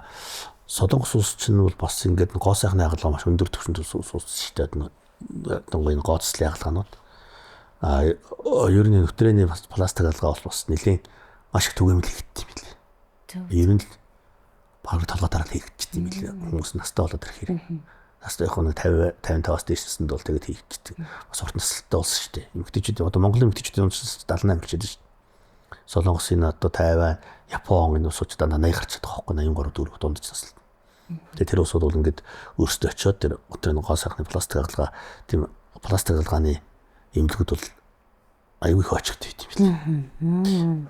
Одоо нөө өргүүдлийн шалтгаан сүүлийн үед яг ямар шалтгаанаас болоод өргүүдэл гэдэг бол маш том сэдв. Энэ бол аюу олон шалтгаан байна. Бэлгийн замын халдварт нөлөөлнө. За өргүүдэл чинь одоо энэ түрүүн би нэг хөрчгүүл ажиллагаанд оролцох 5 том төв байна гэсэн дотоод шүүрлийн үйл ажиллагаа энэ өндөвч умаа үйл ажиллагаа нөлөөлнө, өрөвсөл төвчнүүд нөлөөлнө. За энэ хоорондын дархлааны асуудал нөлөөлнө. Дээр нь өндөвчний нөөц үр тогтоох чадвар нөлөөлнө. Ирчүүдийн одоо эрхтэй өргүүдэл байна. Одоо бэлгийн эдсэж одоо бас тоо хэмжээ одоо тэр одоо сперми өтгөрөл тэнд дагуулдаг тоо хэмжээ тэр болгон бас нөлөөлнө. Маш олон зүйл нөлөөлнө. Одоо ер нь ингээл ойр орчмын хүмүүстэй уулзгаар ер нь ихэнх нь одоо 40 хүрчээж ил хүүхэдгүй хүмүүс маш олон болоод байгаа. Тийм өргүүдлийн гэрүүд их байна. Хоёрдугаар манайч гэсэн өргүүдлийн яаж байгаа төвчс нэлийн байгуулагчлаа. Сүүлийн 10 жилийн хооронд чинь одоо RMC, Ojomid, Cell Clinic за тэгээд манай хүүхдийн эрүүл мэндийн үндэсний төвдөр төв байгаа Unimed энэ төр 5-6 төв байгуулагчлаа шүү дээ. Тэгэхээр өргүүдэлтэй улсууд маш их гадагшаа явдаг байсан. Харин одоо манай улсад 4-5 төв байгуулагдаад эмбриологч эмчнэр тэгээд олон сайхан чинь бас шинэ салбар шинжлэх ухаан шүү дээ. Дотоод шүүрлийн эмчнэр одоо өр хөвглийн бие даасан эмчнэр одоо өргүүдлийн туслах нөхөрчгөн туслах технологи сайн хөгжиж байгаад би бол харин их баяртай байдیں۔ Маш их гадагшаа явж байгаа валютын урсгал зогсож байгаа юм. Хоёрдугаар энэ проблем бол бас сүүлийн үед өсөж байгаа юм. Амар өсөж байна. Маш их өсөж байгаа. Тэгээд энэ өсөлттэй холбоотойгоор энэ төвүүд үндэсний төвүүд байгуулагдаад байгаа чинь сайн талтай юм байна. Одоо эрэгтэй хүмүүс одоо нөгөө нэг жишээлх юм бол лаптоп ингээл өвөр дээрээ тавиал ажиллаа хийждэг. Жах уу гэр мөртөө сууж байгаа л те. Тэнгүүт нөгөөх нь халаад тэгээд нөгөө өндгээс боловсруулах юу ч нэг халуунд бас жоохон багсдаг. Тэ? Тийм нэрд одоо нэг амьдралын юм одоо буруу хийв шинжээс болоод бас нэг эрэгтэй хүмүүс тэгжин гэж тийм нэг судалгаа уншиж байсан. Яг хоо тийм судалгаанд ус зөндөө хэрэгж байгаа хэл та. Манайх ч суур судалгаа одоо тэр маш өргөн төгөөмд хийгддэг улсаар бас биш шүү дээ ирнэ. Практик юмсан аягүй завгүй одоо уг нь бол эрүүл мэндийн шинжилгээ ухаан эрүүл мэнд гэдэг чинь ерөөсөө профессорын системтэй, толгой тим системтэй. Их сургуулиудын эмнэлгийг одоо энэ үндэсний том төв эмнэлгүүд чинь дандаа ийм судалгаа шинжилгээ аягүй хийж идэг тийм төвүүд байх хэрэгтэй юм байна. Одоо анагаахын дэдийн багш анагаахын шинжилгээ ухааны их сургуулийн багш нар чинь том одоо улсын 1-р төрөмдгийн бөөрнэс хэрэглэж байдаг гэхэд доторын нэг том профессор тэнийг тас хэрэглэж байх хэрэгтэй. Тэгээ тэр суурь судалгаагаа хийдэг, клиник практикта оролцдог. За одоо зүрх судасны төв одоо улсын 3-р төв эмнэлэг, шаасны нэрмж 3-р эмнэлэг байлаа гэхэд тэнд бас манай нэг анагаахын дэдийн профессор тэнд яг ингээд тас хэрэглэж байна. Тэр зүрхнийхээ мэсэл хагалгаандаа оролцдог. Суурь судалгаануудаа хийж идэг. Доороо ингээд өөрийнхөө клиникийн багаа бүрдүүлж авч идэг. Сайн амжнараас тэнд суралцсан судаасаа шилж авч идэг. Тэгээд ийм судалгаа хийж идэг. Тэгжээд шинжилгээ ухаан анагаахын шинжилгээ ухаан хөгждөг байхгүй. Одоо манайх шиг одоо санхүүжилтээсээ болоод шинжилгээ ухаан энэ практик салбар хоёр чинь яг тойлдоо холбоотой юм ба явах хэрэгтэй байх чинь тэгдэггүй улс орон баг ийм сонио улс орон одоо манайхад байна шүү дээ. Тэгч одоо бүх улс орон дандаа ийм суурь судалгаатай профессорын багийн системтэй шинжилгээ ухаандаа суурилж өгч байгаа байхгүй. Бүх улс орон. Одоо жишээ нь бодолтой эмэгтэйч одоо өргүүдлийн төвөөр үндэсний төв их хүүхдийн эрүүл мэндийн үндэсний төв дээр байхад тэнд заавал нэг их эмэгтэйчүүдийн тэхмийн багш тэнд байж судалгаа хийж нийт хүн амын дунд хэдэн хувийн өргүүдэлтэй гэр бүлийн дотор энэ гэр бүлийн дотоод шүүлийн шалтгаантай нь хэд вэ? Өргөсөлт эмгийн шалтгаантай нь хэд вэ? Наалт зөвчд өргөслөөс шалтгаалсан одоо ийм ямар байна? Энд чинь судалгаа хийгээ тэгж үлжиж явах хэрэгтэй юм байна. Бүр ихтэй Монгол эрчүүдийн дундаж спермийн хэмжээ гэсэн судалгаа таамаа ингээд байх өндөвчний үйл ажиллагаа энэ чинь үүс ингэж л явах хэрэгтэй байгаа юм шиг. Эрүүл мэндийн боловсролын систем нь бас болох байна. Тэгээ одоо жишээ нь 10 жилээс ахуулаад яг тэр нөгөө бид нэр яг хүсэж байгаа мэдлэгээ авч чадахгүй одоо зүгээр хүүхдүүд бол YouTube үзэл нөгөө TikTok-оос нэг юм мэдээллүүдийг аваад байгаа юм шиг санагдаад байна. Саяхан манай нэг найз Испаниас ирдэг байхгүй. Тэгээ хүүхэд нь тэнцээ төрөөд ингээд сурж байгаа. Гэтэл тэр хүүхэд нь юу ч гэсэн чинь ерөөсөө л 1-р ангиас нэгсүүлээл эрэгтэй эмэгтэй хүний ялгаа, бэлгийн, божилт ингээ явж ингээд хөөхөн хүүхдэлтийн юмар ингээд үзүүлээд харуулад байна гинэ. Гэтэл тэгээд тэр хүүхдийг 12 нас хүрэхэд ерөөсөө л цаанаас нь эцэг эхчүүд нь за одоо ингээд бараг ингээд та нар том хүн болж байна. Энэ бэлгэвч гэдэг зүйл чинь байх ёстой шүү гэд бүр ширээнийх нь хажууд нь ингээд бүр хайрцгаар нь аваад тавьчихна гинэ. Эцэг эхчүүд нь тий. Тэнгүүт нөгөө хүүхдүүд жаа тий. Бүх мэдлэгийг авчихсан байгаа байхгүй тий. Энэ бол зүгээр хэрэглээ бид нэр бие физиологийн асуудал тий. Бид нэр хэрвээ хүсэх юм бол энийг хэрэгжилжээж заавал орох юм байна, бэлгийн харилцаанд орох юм байна гэдэг юм мэдсэн учраас нөгөө бүх юм ингээд хангалттай бэлэн байгаад тахлаар за миний нас болоогүй юм чинь ч гэдэг юм уу тий. Ингээд тэр юм руу нөгөө нэг хорих тусам хүснэ гэдэг шиг тэр юм руу тэмүүлэн айгу баг болчтой юм байна. Гэтэл ингээд Монголд ирээд харсан чинь 13, 14 настай хүүхдүүд 1-2 аборт хийлгцэн, бүр төрцөн байж ах юм. Тэгэхээр ингээд Европод болохоор тэр юм хэтэрхий нээлттэй багаас нь бүх суурь мэдлгүүдийг ингээд суулгаад өгчихсөн болохоор ерөөсөө тийм юм бол байдгүй штэ. Тийм бага насны төрөлт мөрлөлттэй. Тэгээд бэлгийн тэр ариун цэвэр мэвэр бол маш сайн байдаг. Ер нь өвчлөл айгу багтаа байдаг гэдээ ярьж байгаа байхгүй. Тэгэхээр манай нөгөө боловсролын системдээ тэр юм бас баг ороод бид нэр хитрхийн ингээд эцэг их болсон бид нар ч гэсэндээ тий ингээд хитрхийн хаалттай бараг тийм ярих юм бол яана гэж бараг ичих тий. Гэтэл нөгөө хүүхдүүд маань одоо саяхан нөгөө TikTok-оор явсан штэ нөгөө ингээл энэ дээр дарахад л юм гарч ирт ингээл хайлтууд нь бүгд ийм 18 нас 21 наснаас дээшээ байна гэл гарч байгаа бас бид нар тохиолж байгаа асуудал байгаад байгаа байхгүй. Тэгэхээр бид нэр өөрсдөө системээс эхлээл буруу алдаатай ах шиг байгаа тий. Энэ бүр одоо дунд сургуульд дээр цөмгөл бүртэн нөхөрч хөрөлмдийн хичээл. Одоо хүний физиолог, биолог энэ хичээлүүд яаж ордог би өнөхөр сайн мэдэхгүй байна. Ер нь тэрний болгоноос лахгүй л суурь судалгаатай бүр сууриас л бэлтгэх хэрэгтэй юм байна. Та сая ярьлаа шүү дээ. Нэг 2 дугаар ангиас нахгүй л тийм ойлголттой болчдөг гэдэг. Тэгээд тэрийг эзэмшүүлэх, тэрийг зөв заах, тэгээд тэрийг яг тохирсон насанд нэг одоо мэдээлэл технологийн хурдтай айгүй хурдтай өгч шүү дээ. Хүмүүсийн хөгжүүлж айгүй хурдтай болчиход байгаа үедүүд бол манайх тэрийгээ дагж тэгж явах хэрэгтэй л доо. Үнэн би зүгээр ингээд нэг оюутай Оросд нэг хуралд явж байгаа нэг Финляндийн эмчтэй ярьж ирсэн. Финляндчууд боловсролын систем машин дээр өгдсөн. Тэгээд энэ боловсролд маш их анхаардаг тийм болсон шүү дээ. Тэгээд одоо яг энэ хөгжиж байгаа улснуудад жишээ болоод байгаа юм болсоор. Тэгээд тэнд одоо багшийг яаж бэлддэг вэ? Багшийг бэлдэх систем. Тэгээ ер нь хүн болгол багш бол хамгийн хангамж сайтай тийм юу байдаг. Ерөөсөө улс орны ирээдүйн хөгжил бүх суурь бол боловсролтой иргэн гэж үздэг. Тийм учраас хүмүүсээ маш сайн бэлддэг. Бүх салбарт одоо бүх чиглэлд суурь боловсрол маш сайн өгдөг. Тэгээд тэрний нөхөрчгүй хичээл одоо биологи, физик хичээл маш нарийн аюул багасаа суурь тавигдсан юм бил. Тэгээд надад бол тэрийг хараад бодогдчихсэн юм. Шууд энэ баг энэ хөтөлбөрийг хуулчмаар юм байна да гэдэг. Гэхдээ харин тий сайн жишгийг бол шууд л хэрэгтэй шүү дээ тий. Яг тэр бодогдчихсэн. Би тэр бүр зориуд тэр Финлянд эмчтэй ярьжсэн байхгүй юу? Ер нь яг ингэ нөхөрч эрүүл мэндийн мэдлэг биологийн мэдлэг одоо энэ юу хүний хэвийн физиологийн нэгдүгээр ангиас яаж орд юм байна тэргээд тэгээд тэр ярьжсэн юм. Дунд сургуульд ингэ цаагдаг. Тэгээд цаагдаг. Бүх юмуд цаагдаг хэрэгсэн. Тэгээд коллежид цаагдаг үрдэг гэх хүн нөгөө зөв мэдлэгээ авч чадахгүйгээр хүүхэд зүгээр л харж байгаа одоо нөгөө кино байна уу тий зүгээр л энэ сошиалаар явж байгаа юмудаа шууд хуулж байгаа байхгүй. Тэгэнгүүт л одоо энэ бага наснаасаа жирэмсэлж байгаа аборт хийлгэж байгаа. Зүгээр л 13 настай хүүхэд би өмнө нь аборт хийлгэсэн байгаа. Одоо дахиад хийлгэж байна гэдэг нэг юу ч болоогүй юм шиг эмчийн хаалгыг татчихин гэдэг бол үнэхээр эмгэнэл эцтэй эмчээ тий. Тэгэхээр тэр хүүхдүүдэд энэ аборт гэдэг зүйлийн хортой үр нь ийм байдаг шүү. Чи дараа нь одоо тэ нөгөө нэг насанд хүрээд хүнтэй суугаад яг жинхэнэ хайр дурлалаараа холбогдоод хүүхд гаргах гэсэн чинь өргөдөл болсон. Тэ ийм муу жишгтэй шүү, ийм хар үр дагавартай шүү гэдэг имийг ойлгуулж чадахгүй байгаа хгүй бид нэр тэ. Тэгсэн мөрдлөнгөөсөө хүүхдүүд рүү эдний одооны хүүхдүүд ийм замбрааг болцсон, ийм болцсон гэдэг чинь бид нэр өөрсдөөсөө л бурууга хаймар байгаа хгүй тэ. Угаасаа систем нь байхгүй учраас тэ. Тэрнтэй адилхан юмч бас нэг гэг бэнтгэн нэг юм санагдлаа. Бас нэг найзтайгаа уулзж исэн чинь одоо энэ бол эмнэлгийн менежментийн талаа шүү. Би яг таныг ингэж гинүү гэж асуугаагүй. Ер нь эмнэлгийн менежмент талаасаа шүү юм чи. Манай найз хөхөн одоо 40 хүрж байгаа. Тэгээд жирэмслэхгүй байжгаад бас анх удаа жирэмсэлжээ. Гэтэл нөгөөх нь бас өсөлтгүй жирэмсэл болчихсон.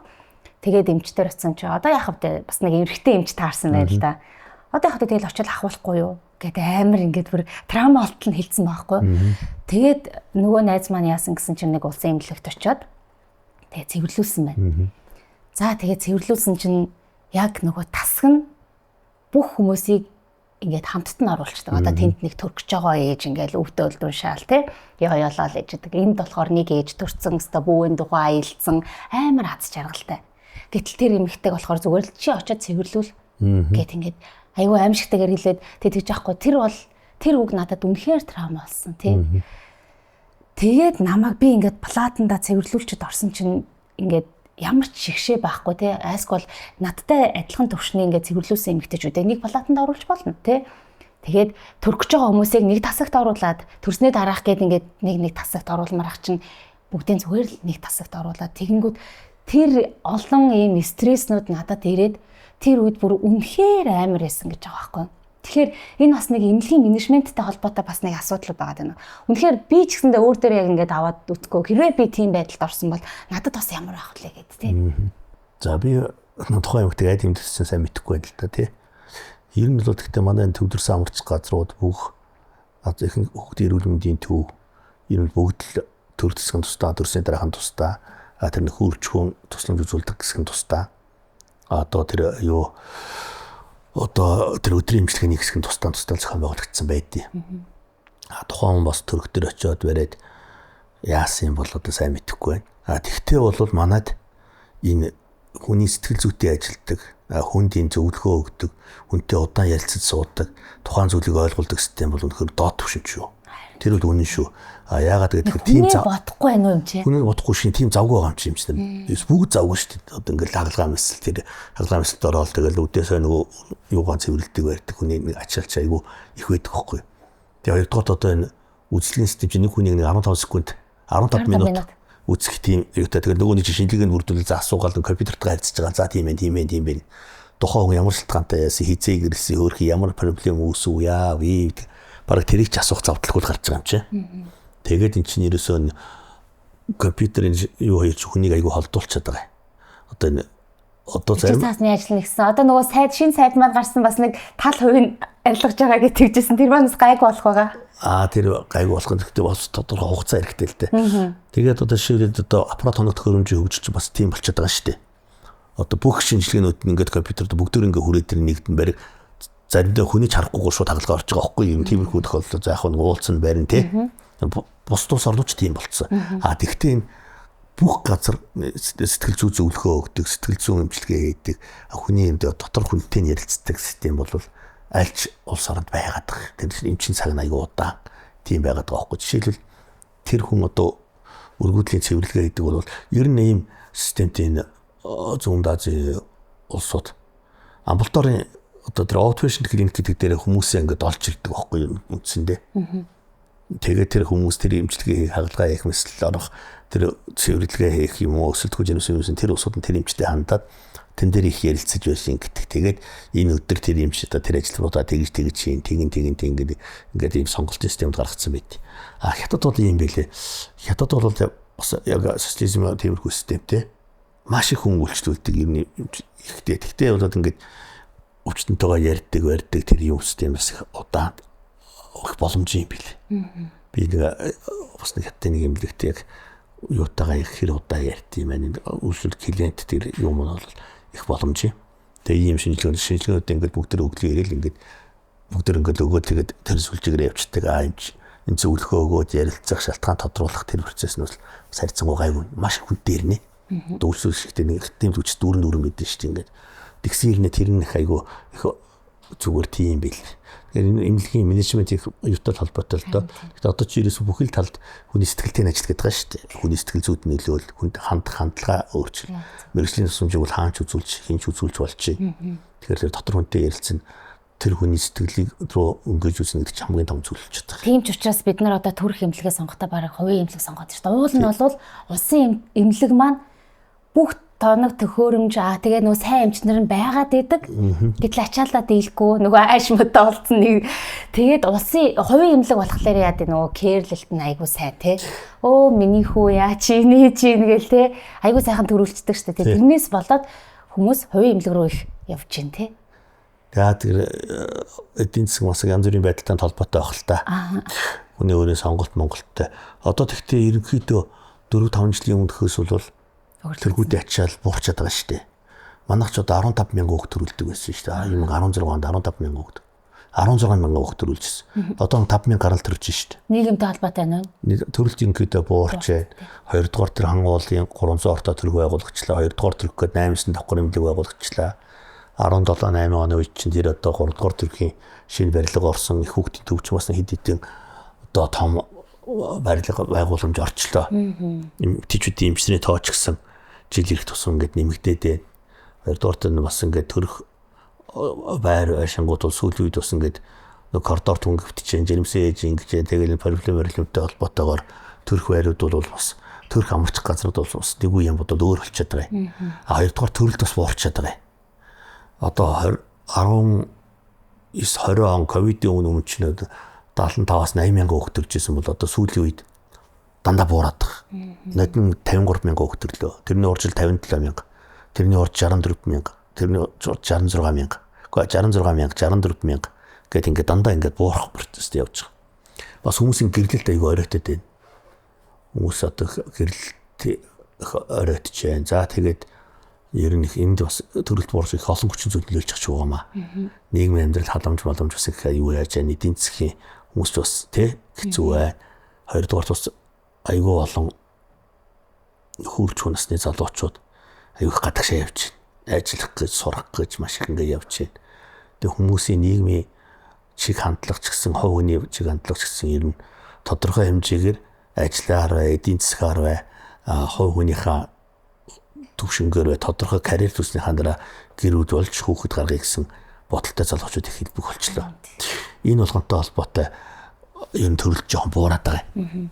Бас нэг Европод хүртэл тэгдэж 30 настай 40 настай хүмүүс дөнгөж одоо үерхэж байна гэдэг. Би одоо яг хүнтэй суух болсон. Тэд нэр яг нөхөн үржлийнх нь гэдэг юм одоо яг нөгөө төрөх нь бол хэр байдаг бол яг 30-40 нас хүрчээр чинь бас нөгөө сперм нь буураад ер нь бол нэг одоо өвчтэй болох магадaltaй хүүхдүүд бол хожуу төрөлтөө сумд нөгөө нэг даауны синдромтой өг төрүүлэх ч юм уу эсвэл одоо юу тэр бол байдаг. Ерөнхийдөө манай гэрлэлтийн нас төрөх нас гэсэн хойшлцсон. Европч мөр хэдэн жилийн өмнө хойшлоод одоо энэ Япон, Солонгос, энэ Азийн зүүн Азийн хөгжилтэй улсууд ч гэсэн ерөнхийдөө гэрлэлт асар оройтцсон байхгүй оройтцсон.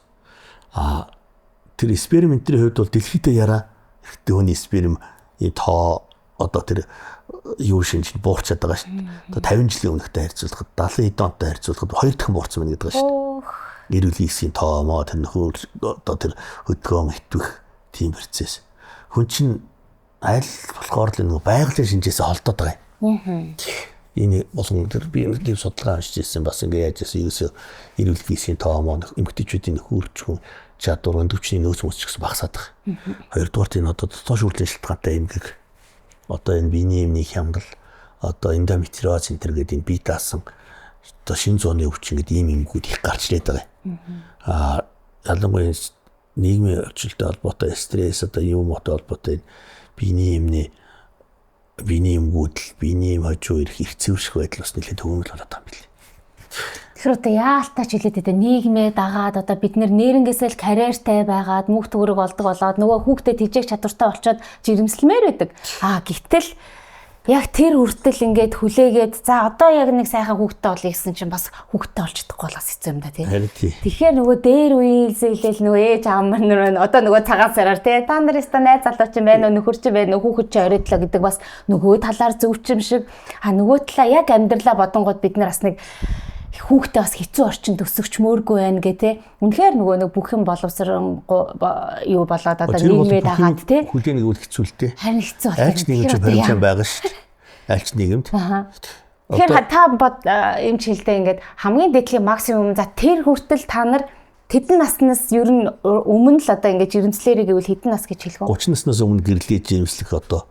25-30 насны хооронд гэрлээд жирэмслээд хүүхдэн гаргаад атгалаад ихний хүүхдүүдэн гаргацсан баймир шүү дээ. Тэр болтолтой айгүй хурдтай бүх юмаа л амжуулах хэрэгтэй байх нь тий. Одоо энэ Япон солонгос эдгээр ч гэсэн бас супер болсон нийгэм биш шүү дээ. Тэр чинь одоо хүн нэг солонгосын иргэнийг өнөөдрийн нийгэмд үлдгэж чинь хэдэн сая вон гэлээ. За юунууд ч юм болохоор үндсэндээ Монгол мөнгөөр 500 сая төгрөг зарцуулаад байгаа. Сургуульд ортол одоо тэр хүнийг зарцуулж явах мөнгө хятадууд ч н одоо 18 нас хүрээд ингээд төгсөх хүртэл чинь. Япон солонгос ч тэр ялангуяа солонгосчууд эдгээр чинь ингээд хүүхдээ өсгөх барих дугуйлан муугуулан явах тэгэл тэр хүүхдийнхээ өмнө хариуцлага хүлээгээд нэг нь ажилласаа одоо тодорхой хэмжээний ажлын карьераас нь татгалзах. Япон бол эмэгтэйчүүд нь бол өөр хүүхдээ өсгөдөг тийм нийгэм шүү дээ. Жинхэнэ одоо Япон ирээдүйн сайн Японыг үлдэхийн тулд гэрийн эцэгтэй эмэгтэй хүн ээж хүн гэдэг бол тэр хүүхдийн бэлтгэхдээ өөрийнхөө бүх карьерыг зарцуулдаг тийм улс ор. Тэгээд ингээд ирэхээр чинь нөгөө нэг солонгосын иргэнийг бүтээхэд өнөөдрийн нийгэмд төвшөнд амьдрах хүч гаргах зардал аюул өндөр болчиход байгаа байхгүй юу? Тэр хүүхдийн сургууль цэцэрлэг дугуйлан муугуулан тэгээд тэр сургалтын зардал мардал тэгээд тэр бүх зүйл нь одоо харин улс орнууд хүүхдүүдийн өсгөхийн тулд нийгмийн халамжийн бодлого нь айгүй эерэг болчиход байгаа. Хүнийхээ төлөө тийм болоод байгаа. Манайх ч гэсэн хүүхдийн мөнгө төгрөг одоо нээжүүдийн цалинг нэмэгдүүлээ, гэрийн одоо нөгөө юу декретийн мөнгийг нэмэгдүүлээ. Тэгээд гэрлэхэд одоо тодорхой хэмжээний урамшуул энэ юм уу ч бас зөв систем байгаа юм л та. Тэгэхээр бас төрөлт юм байгаа л дэмжих гэсэн систем байна. Бүх юмыг төгс бодоход гэх юм бол хүний хүсэл чинь хязгаар байхгүй шүү дээ. Бас нийгэм тэгж бүгд жигдэртлээ бас манай улс чинь бас хол байна шүү дээ. Хүмүүсийн хүнсрийн төвшин одоо өгч болоогүй байна. Хувь хүний хөгжил тэгээд одоо энэ атгалал боловсролын системд боловсронгоо төгс болж чадаагүй шүү дээ. Тэгэхээр бүх зүйлийг хүлээж явах бүх зүйлийг одоо тэгштгэх гэхэд бол хэцүүлтэй. Энд хугацаа хэрэгтэй. За сүүлийн үед бас нөгөө 3 төрсэн бол хийсвэр хаалгаараа 3 төрсэн болж гэдэг юм. Эсвэл за би одоо ингээд төрөхгүй гэд үрийн суугаа боолгоно гэдэг юм гарцсан байгаа шүү дээ. Тэр хэрэг явагдаж байна. Тэр өмчлөгөөнүүд эрэгтэй хүмүүсийг хийлгэж гинүү эрэгтэйчүүд нь бас хийлгүүл яадаг байна. Эрэгтэйчүүд бол манад баг айгүй цөөхөн байгаа. Маш цөөхөн байгаа. Ганц эрэгтэйчүүдийн эмчнэр эрэгтэйчүүдийн эмнэлэг хийж байгаа баг. Энэ би сонгодоо Монголдо бусад ингээд томоохон хувийн эмнэлгүүдээс асуугаад идээ ер нь цөөх юм билий. Эмэгтэйчүүдийн өрийн суугаа болох асуудал бол байна төгөөмөл байна. Ялангуяа 3 кейсэр орцсон 4 дэх кейсэр дээр айгүй их болгож байна. За өрийн суугаа болгож байна. Ер нь бол эмэгтэйчүүдэд өрийн суугаа олох бол ямар нэг хоргүй юм байгаа шүү дээ. Ямар ч хор байхгүй. Хүмүүс болохоор зэрэг дааврын өрсөлдөнд орчдөг, эрт хөгшөрдөг, биений эмэрхэн болчдөг. Одоо тэгэл даавар маавар өөрчлөгдөд байна. Нэг ууртаа уцаартай болоо сэтгэл санааны өөрчлөлтөгчдөг мөчдөг гэж ойлгоод идэв. Тийм ч тэр чинь үр дамжуулах сувг гэдэг 2 талын гуурсан олоо гоё. Тэр нарийнхаа амийг боогоо тасалчиж байгаа юм. Цаана өндөвч хэвийн, умаа хэвийн бэлгийн харьцаанд ороход чөлөөтэй биений мэрдгэрээ ирнэ өндөвчнөөс одоо өндөвч бол өөрийн тэр дотоод шүүрлийн үйл ажиллагаа даавар мааварт оролцох тэр ялгаруулах бүх үйл ажиллагаа хэвийн гүйцэтгэх ямар ч асуудал байхгүй. Ганцхан 90 бэлгийн суулцдаг тэр хэсгийг л ингээд цэвэр юм болчинлаг эргэтэн байхгүй юу? Нарийнхаа гуурс байгаа. Тэрийг л боччих. Эргэтэн үн ч гэсэн ямар ч нөлөө байхгүй шүү дээ. Бочход тий тэр төмсгөн дөрөв боловсролтой боловсролн тэр наад үрийн шингэний шингэн хэсэг дээр тэр одоо нөө төрөө улчирхаанд боловсролтойгоор боловсрно. Ганцхан үр дамжаад байгаа тэр сперм гээд эрүүлхийс дамжаад тэр хэсгийг л боччих. Дахиад сэргээж болох уу? Яг уу гавчаа тавиа сэргээгээд тэгээд яаж болтгол юм бэ л гэхдээ эргэтэн өнөдөр нарийн сувг сэргэхэд хэцүү л дээ. За. Аха. Үрийн сувг боолглоо гэд бэлгийн дургсал бас ямар нэгэн нөлөө байхгүй. Нөлөө байхгүй. Бэлгийн дургсал биений юм эмэгтэйчүүдийн дотоод шүүрлийн үйл ажиллагаа. За тэгээ биений юм зогсонтой холбоотой сэтгэл санаа зүрх судасны өөрчлөлт үүрж одоо тэгээд тэр ямар ч нөлөө байхгүй. Эмэгтэйчүүд нөгөө нэг 24 цагийн юм 72 цагийн юм гээд айгуух бодог. Тэр ер нь дараа нь жирэмслэхэд ч юм уу муу нөлөө байдаг. Даавар нөлөөтэй юм л дээ. Тэр бол дараа нь жирэмслэж байхад нөлөөлөх юм бол байхгүй. Зарим хүмүүс айгүй их ингээд нэг давтамжинд ойрхон ихээр уудаг юм лээ. Яг гоо тэгээд хэрэглээд идэг улсууд байт. Ерөнхийдөө тэр даавар юм уу тэр одоо юм хэрэглээд идэг улсууд жоохон биений юм нэг хэсэг хугацаанд өөрчлөлт өгнө л дөө. Манай Монголд нөгөө одоо энэ төрх эмнэлгүүд жирэмсний өмнөх сургалтуудыг зохион байгуулдаг юм байгаа юу? Байгаа. За. Тий. Ер нь бол тийм сургалт жирэмс зохион байгуулдаггүй байсан. Харин сүүлийн үед болохоор одоо манай чинь Шингэлтэй дөрөв скватер дүүрэн хан уул. Дээр нь одоо дуртай газаасаар төрж болно. Тэгээ манай энэ их баригч нар бас эмчнэр одоо манай энэ амбулаторид ажиллаж байгаа эмчнэр бүр сургалтын кабинет өрөөтэй болсон. За. Тэгээ жирэмсний сургалт. За тэгээ жирэмсний үед ямар төрөх үед ямар хүндрэлүүд гарч болох уу? За жирэмсний явцад тэгээ хооллолтой холбоотой хоёрдугаар төрөх үед үзүүлж байгаа тусламжууд өвдөл хандаалтыг яаж хийдий ямар ашигтай яавал одоо өөрөө төрөх боломжтой ямар дасгалууд хийж явах ёстой. Тэгээд ирээдүйд ээж болоход сэтгэл санаагаа яаж бэлдэх үү? Хов хүний дотроос ямар бэлтгэл хийх үү? Хоёрдугаарт нь бас ингээд сэргийлж болох юмгүй жирэмсэн үед тэрнээс одоо яаж сэргийлж болох вэ? Ямар эрүүл ахуйн дэглэм баримтлах ёстой юм гээд айгүй хөөрхөн хичээлүүд хийгддэг болчиход байгаа. Ямар ч байсан манай амарч газар бол хийгддэг швшцэн. Бусад амарч газар ч гэсэн тийм байгаа бах. Ерөнхийдөө нэг төрөлтийн ачаал нь хитрхийг яадаг ачаал нь буураад ирэхээр хоёрдугаар тийм амбулаторийн тусламж үйлчилгээч бас нэлээд өргөчөөд байгаа юм. Ерөнхийдөө манай амбулаторч нь бараг л 7 хувийн эмнэлгүүд хийж байгаа үйл ажиллагааг нэг зэрэг хийгээд байна шүү дээ.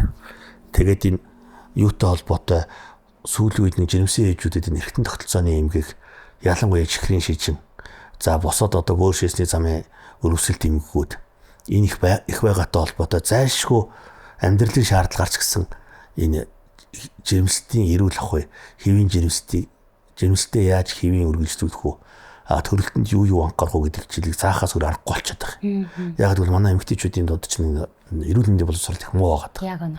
Тийм учраас одоо энэ бол бас манай төрөх амарчих газрын их барих эмэгтэйчүүдийн эмчнийг хийх ёстой зайлшгүй нэг үүрэг болчиход байгаа. Тэгэхээр зэрэг энийг бол манайх бас төгөөмөл хийгээд хэвчсэн. Их баригчдын хувьд ч гэсэн яг энэ чиг дээр яаж чиглүүлэх үү гэд манайх ч өөрөө бас нэг сургалтын албатай. За. Тэгээд хийдэг болоод байгаа. Хувийн эмнэлгүүд ч гэсэн хийж энэ бол их зүг юм байгаа. Одоо зөвхөн сургалт явуулдаг. Одоо жирэмсний йог хийдэг, жирэмсний фитнестэй, жирэмсний сургалт явуулдаг тийм төвч нэгдэж штэ. Энэ бол ерөөсөө зөв. Би бол энийг маш зөв гэж боддог. Яг үнэ. Ягаад гэвэл эн чинь тэр хүн гол нь мэрэгчлэн хүн байх хэрэгтэй. Тодорхой хэмжээний. Заавал мэрэгчлэн хүн байх хэрэгтэй. Тэгэхгүй бол манайх чинь одоо дураараа одоо өөрийнхөө олсон мэдлэгээр босдод зааварладаг нөө би чадна би мэднэ би болгоно гэсэн усад зөндөө байна шүү дээ. Эрүүл мэндийн баг анхан шатны боловсролгүй хэрнээ ийм хөдөлгөөнд тасгал хийх хэрэгтэй, ингэх хэрэгтэй мөстэй гээд одоо жишээлбэл уман одоо тоонус чангарал тэр дотоод төрхийг завдж байгаа тиймэрхүү зүйлс нь ямар шалтгаантай байна гэдгийг мэдхгүйгээр яаж байгаа усууд зааварладаг усууд айгүй их байна. Ер нь бол мэрэгжлийн хүнтэй одоо тиймэрхүү хичээлүүд бол зайлшгүй байх хэрэгтэй. Ер нь бус тус орн ч гэсэн өндөр хөгжсөн энэ. тэр сургалтын хичээлүүд 2 дугаар төрөх үеийн тусламж үзүүлдэг хүн заавал нэг хүн одоо доолоо гэдэг туслагч одоо манайх ч одоо ийм уламжлалт Аз сэтгэлгээтэй тийм улсууд төрөх үед нь ээж нь их тусалдаг улсууд шүү дээ. Ээж нь за ингээд төрсэн улсуудаас нэг чинь ч юм уу тий олон хүүхдээсэн юмстэй. Тэгээд тэр улсууд нь бүх улсууд их анхаарал тавьдаг тийм систем ч одоо их буураад байгаа. Тийм ч бусад улс орн бол туслагч авчдаг бүр хөслөөд. Тэрийг хүүхдүүд эхлээд төрөх үедээ туслуулна. Тэгээд төрснийхаа дараа хүүхд тасаргаа сувилгаандаа туслуулна. Ахыхаа бүх зүйлсэд туслуулна. Тиймэрхүү зүйлсэд аягүй их болчиход. Хоёрдугаарт бас ингээд сэтгэл зүйн хичээлүүд одоо бясалгалын төвүүд бясалгалч одоо нэгсний бас сэтгэлийн эмчилгээний төв штэ. Тиймэрхүү төвүүд иймүүд бас нэлээд бас нээгдээд тийм зөвлөгөө өгдөг газрууд хүмүүсийг сонголттойгоор их бий болцсон юм байл. Тэгэхээр зэрэг энийг бол их зөв ийм зүйл.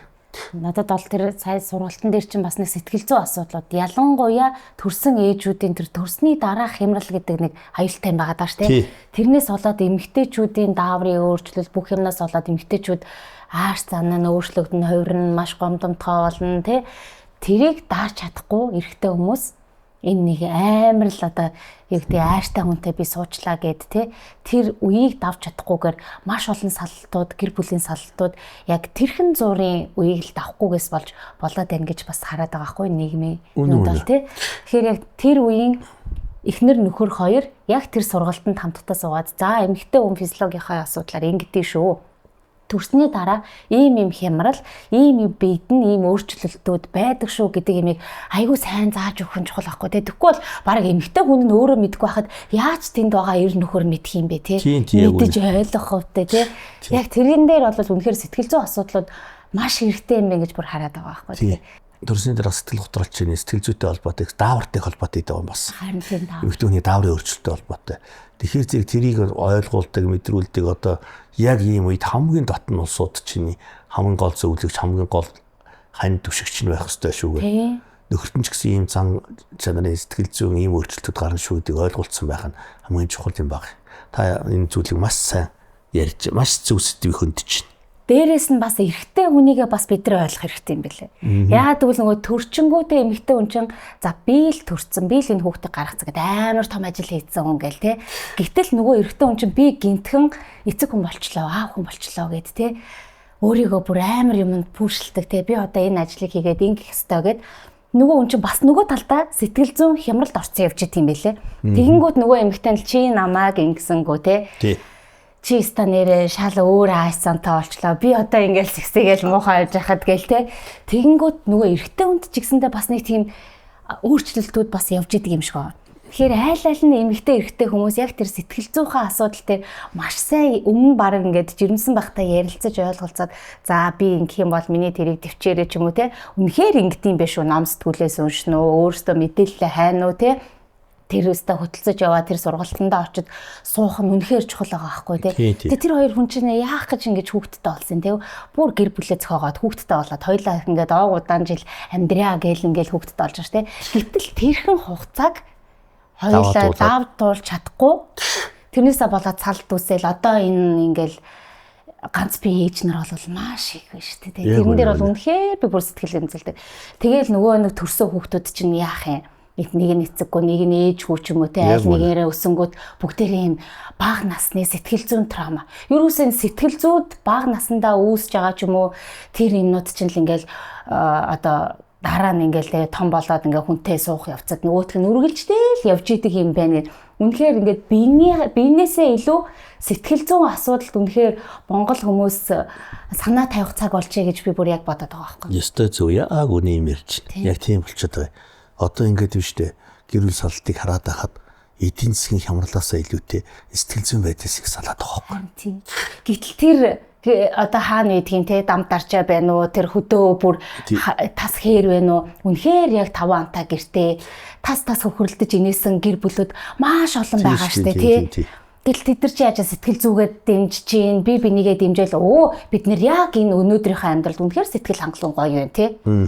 тэгэж бодонгод хүмүүс бүр хитрхи өөрийгөө ингээл пүүшлэл би ерөөсөө ингээл яг энэ шиг л амьдрах хэвээр би өста тийм юмд л байхгүй болохгүй энэ намайг төрцөн байхад ингэж харсангүй ингэж кэрсэнгүйд хитрхи гадны юм үзээд бас амар хитрхи гоё юм үзээд тансаг юм үзээд би өөрийгөө хин гэдгээ мэдрээгүй явж иж яг тэр байран дээр өөрийгөө аваач тавиад нөгөө нэг дарамт шахалт тийм нөхрийгөө бас дарамтлах тийм өөрийгөө ч дарамтлах юмнууд яваад бүр сэтгэл зүйн хямралд ороод бүр ингээд нэг хөөсөрсөн юмд орчоод байна л гэж хараад байна. Яг тэгээд байгаа. Тэгээ айгүй ингээд нөгөө төгс төгөлдрүүнийг хайгаад байгаа байхгүй юу? Хамт амьдэрсэн ч гэсэн яг бүх зүйл ийм байх хэрэгтэй гэдэг. Энэ чинь бор бас тийм төгс төгөлдөр нийгэм биш шүү дээ тийм ээ. Хүн ч гэсэн тодорхой насанд төрсэн ч одоо бид нар ч гэсэн одоо ингээд алдаж одоо 30 жил ажилласнаас алдаж идэх юм байна шүү дээ. Тэгээ сэтгэл зүйн хувьд ч гэсэн хүн чинь амьдралынхаа насанд туршид суралцж явд юм биш үү амьдралынхаа туршид тийм ээ. Хүн бүхэл хүмүүдэрэл нэг л удаа амьдарч байгаа юм чинь гэдэгтэй адилхан. Тэгээд иймэрхүү зүйл байгаа. Ерөөсөө альч төвшөнд альч одоо гэр бүлийн тодорхой дөнгөж хүүхэдтэй болж байна, хүүхэдтэй болох гээд явж байна, хүүхэд нэг хоёр хүүхэд гарлаа тий. Яг энэ чинь сэтгэл зүйн одоо сэтгэл зүйн хямралын асуудлууд биеийнхээ одоо ойлголцоогүйс асуудал маш их байгаад байгаа байхгүй. Эдийн засгийнхаа асуудлаасаа илүүтэй байгаад байгаа. Нэг хүн надад хэлж ирсэн өөр нэг настай хүн өдөөний танахад хотынхан ч дээ хайраа хичээл тэгэл хайраа гэж аахан тэгжсэн л удахгүй салчих юм. Манайхан ч хөөрөө гэж хэрэлдэжсэн ирнэл онгод ажил амьдрал хэд хэд хүүхдтэй болоод тэгээд зөндөө байж тэгээд яг тийм байгаа байхгүй юу. Тэрнээс би энийг ойлголцох асуудал, сэтгэл зүйн асуудал, энэ одоо нийгмийн асуудал, сэтгэл зүйн асуудал гэдэг нь маш их том байр суурийг эзэлж орж ирдэг болчихлоо. Энэ сүүлийн одоо бүхэл газар сэтгэл зүйн асуудлууд явуулдаг. Нэгдүгээр одоо жишээл амарч газар зайлшгүй сэтгэл зүйн чимч байх хэвээр. Айлч ажлын байран дээр сэтгэл зүйн чимч зайлшгүй байх хэвээр. Одоо бүр ховд хамтрын эмчилгээнд хүртэл би чадна, ялна гэсэн тий өөрөө ингээд өөрийгөө бүр тэр нөгөө нэг муу баг эсээ өөрөө эмчилээд байгаа юм шүү. Тийм шүү дээ. Одоо энэ Америкийн том хавдрын төвүүд дандаа нэг хумсны санамсрын бясалгалын төвүүд байна шүү. Бясалгалын төвүүд тэрүүгээр эмчилнэ, би чадна, би мундаг. Тэгээд одоо буддын шишний нэг өхөлтөйгөө эвлэрдэг. Тэр тэрнгүү би нэг сүнслэг орчингоос нөгөө сүнслэг орчинд очиноо. Энэ явж ирсэн насан туршдаа би ийм үзлээ харлаа, амьдралыг ингэж огоорлоо. Тэгээд ийм төвшин төрөлөө суралцлаа, ийм мэдлэлээ барьлаа. Одоо би бол болцсон юм байна. Сэтгэл зүйн хувьд ийм бэлддэг. Тийм сэтгэл зүйн төвөд тасрах байгуулагдаад байгаа хөөхгүй. Тэгээд бясалгалыг тэгээд бие биентэйгээ ингэж ярьж одоо өөрөө амьдралын стрессээ хуваалцдаг. Тэгээд яг нэг системийн адилхан хавдартай улсууд байна шүү дээ. Тэр хавдартай улсууд бүр нэг бүлгэн болгоцсон. Тэгээд ингэж нэг Америкийн нэг гоё кино өгдөө шүү дээ. Хоёр нэг том имлэг ийдсэн. Имлэгийн захирал тэгээд тэр өөр хавдартай болоод бас нэг засварын газар ажилладаг нэг хүүг хиний тоглосон. Тэгээд тэр хоёр талаа нэг өрөө таарад. Тэгэхээр нөгөө өвгнөд би ганцаараа энтэй орохгүй энэ нөгөө нь бас өнгөтөрс энтэй орохгүй би чи имлэгийн захирлын байгаа үстэй тэгээд тэр хоёр хоорондоо хэд хоног байсан ч бүр сүултээс бүр аюулгүй сайхан найзууд болоод тэгээд хоёулаа хавдартай байсан чинь дэлхийгээр аялаад тэгээд дуустдаг. Тэгээс тийм сэтгэл зүйн асуудал ч одоо хамгийн чухал асуудал ч одоо энэ өндөр хөгжсөн шинжлэх өндөр хөгжсөн газар төрлийн сэтгэл зүйн эрүүл мэндийн гэдэг бол нэг номерын чухал асуудал юм байна гэдэг тавиад энэ хавдар судлалын эмнэлгүүд бусад энэ бүх газрын сэтгэлзүйн эрүүл мэндийн асуудлыг аягүй өндөр тавьдаг болсон. Тэр эмчилгээнийх нь бүхэл бүтэн аягүй хүчтэй хэрэгсэл болсон. Яагаад гэвэл тэр хичнээн мундаг хагалгаа хийгээд тэр эмч бол тэр хүний сэтгэл рүү нөлөөлж чадахгүй тийм учраас энэ бясалгалын төвүүд тэр одоо тэр шашин одоо тэр хүний ухамсарт нөлөөлж байгаа тэр зүйлийг ингэж нөлөөлөх юм байна. Тэгээ тийм одоо аягүй өндөр тавигддаг болчиход байгаа. За одоо манай нөгөө нэг 40-оос дээш насныхан бол асуухгүй болохгүй асуултуудын нэг нөгөө цэвэршил ер нь хэдэн наснаас эхлүүл энэ яг хэвийн гэж үздэг бай. Ер нь цэвэршил бас залуучж гин үү? Одоо энэ сүүлийн үед эрх цэвэршилт гэдэг асуудал аягүй том проблем болоод байгаа шүү дээ. Ялангуяа энэ эндокринологи эмчнэр хувийн эмнэлэгт хандж байгаа улсуудын хувьд бол бас л одоо энийг одоо нийгмийн криз гэмээр одоо юу гэдмээр сайн би бол мэдэхгүй байна. Бас том судалгаа хэрэгтэй л дээ. Эрх цэвэршилт явагдаж байгаа улсуудад хоолундаа юу хэрглэж байна? Одоо гэр бүл саралт байсан юм уу юу те? Одоо тэр хаана амьдарч байсан, ахуй нөхцөл чи ямар байсан, эдийн засгийн байдал, ажлын байран дээр дарамт байсан юм уу юу гэх шийтгэр. Өөрийнх нь дааврын хувьд ч гэсэн чи одоо эрүүл ахуй ямар тэглэн баримталтай, одоо юу голдуу хэргэлдэй, амьдралын ямар хөвшилтэй. За хор зуршил одоо тэр одоо аригт амиг одоо юу байдیں۔ Мэп хэрэглээ чи ямар байд. одоо энэ юутай харьцахад энд их судалгаа хийж ижил гаргаж ирэх хэрэгтэй байгаа юм л да. Зүгээр ингээд би нэг эмч хүн одоо олон эмэгтэйчүүдийн эмч эмэгтэй хүнийг үздэг байдаг цээжний бангаар ярьж болохгүй даа. Альва энэ асуудлыг чинь шүү дээ.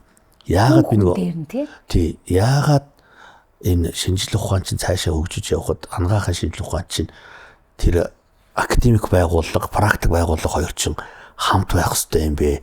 Яагаад профессор систем гэдэг юм байх хэрэгтэй юм бэ? Яагаад профессорууд тэр жинхэнэ хагалгаа мэсэл явагддаг тэр одоо хүн эмчилдэг тэр төвд их сургуулийн багш тэнд тас хэрэгч байх хэрэгтэй юм бэ гэж хэлээ. Тэрний доор яагаад залуу эмчнэр суралцах хэрэгтэй?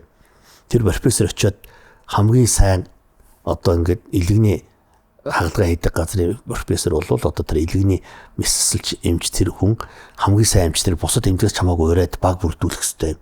Судалгаанда ямар оюунлаг залуучууд тийм усуудыг оруулах хэрэгтэй гэдэг чинь л ерөөсөл шинжлэх ухааны хөгжил юм байна.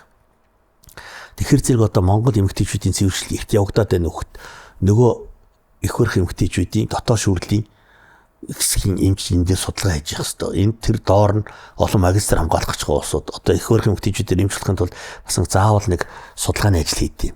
Тэр улсууд чинь судалж явах хэрэгтэй байхгүй. Эрт цэвэрсэн улсууд тэр баримттай эмнэлэг дээр очиж тоо аваад за танд энэ жил хандсан улсуудын одоо нийт одоо 300 хүн үзчихээ тэрний нэг 25 хүн нь эрт цэвэрсэн гэсэн зөвөртөө ирсэн юм байна.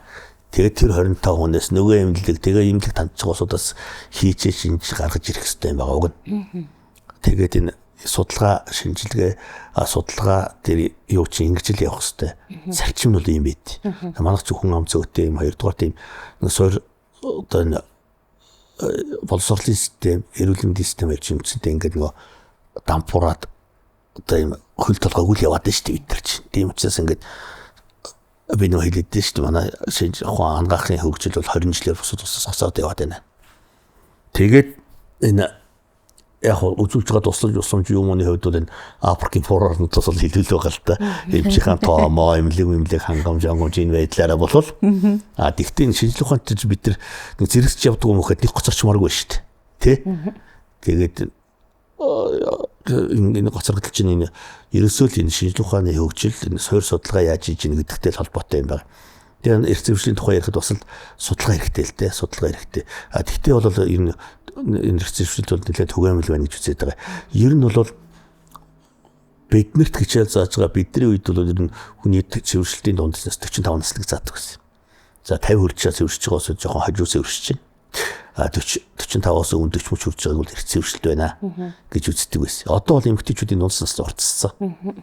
Тэр үед чинь эмэгтэйчүүдийн дунд 67-8 байсан шүү дээ. Одоо 78 бүтэн 10 жилээр уртсчаад байна. Тэгэхээр цэвэршилтийн хэсэг бол яг хэд гэж хэлэхэд хэцүү. Ер нь 52 3 54 5 цэвэршилтийн одоо дундч нас болчиход байгаа шүү байгаа. Одоо нөгөө 40-с дээш насныхан бас цэвэрших гэдэг нөгөө ийм нөгөө симптомууд эхлээд ингээд байгаа. Тэрийг одоо юу гэдэг ингээд хойшлуулагч гэдэг юм уу тийм им там бас гарцсан байдаг. Тийм им хэрэглэх бас зүгээр үү?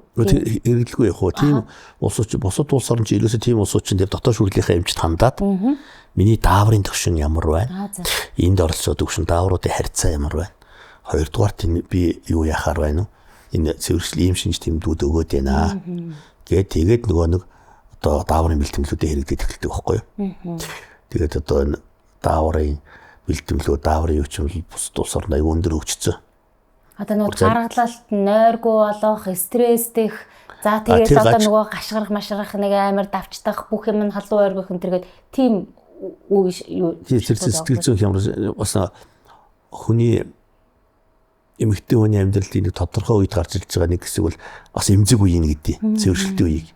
Юусе охин нас 0-2 хүртэлх нас нөгөө шилжилтийн нас уу 13-аас 17 нас одоо тэр одоо биелгийн хоёр дахь шинжүүд илэрх нөхөх уургах ундаг сугны өсчл анхны биений мэрх эмгтэй альбердэг шинжтэй орох энэ үеийг нэг эмзэг үе. Цэвэршилтийн үеийг бас нэг хамгийн эмзэг үе гэдэг эмгтэй байна. Тэгэхээр энэ үед бол зайлшгүй бас эмгтэйчүүдийн эндокринолог үе дотоод шүүрлийн эмчт хандаж зөвлөгөө авч явах хэрэгтэй. Тэгвэл эмэг цэвэршилтний явагддаг. Нөө сэтгэл зүйн готрол амархан баярлдаг, хөөрдөг, гомддог, ууралдаг, бачимддаг тий. Тэгэл уйлмтгай, уйрамтгай болдог, үрдэг. Тэгэл нөгөө нэг нүүр ам халуун оригдог, тэгэл зүрхтэй истдэг, хүүтэй ус асгардаг. Тэгэл дотор давчддаг, өстө нөгөө ууралмаар гашграмаар санагддаг.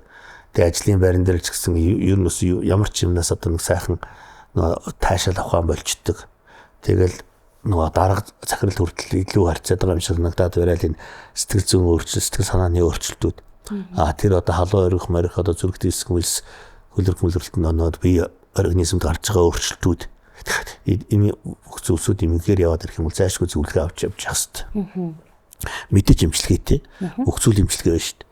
Сүүлийн үед ч бүр хамгийн сайн имчилгээ нь бясалгал төвлөрөл энэ төр гэдэг шүү дээ. Тэгээ одоо энэ юунд миний л ажилласнаар энэ бурхан шашны энэ шашны оройн дэс сургуульд яг тэр зөвшөлтнөөс эмгтээчүүд аягүй их явд юм бил. Тэгээ одоо энэ бас буддийн юуны төвүүд тэгээ санамсарын бясалгал энэ төргээд тэр хэн нямсамбо гавж яагаад гэдэг Oxford Mindfulness Center бол аягүй их зөвшөлтнөөс усууд их явд юм билий.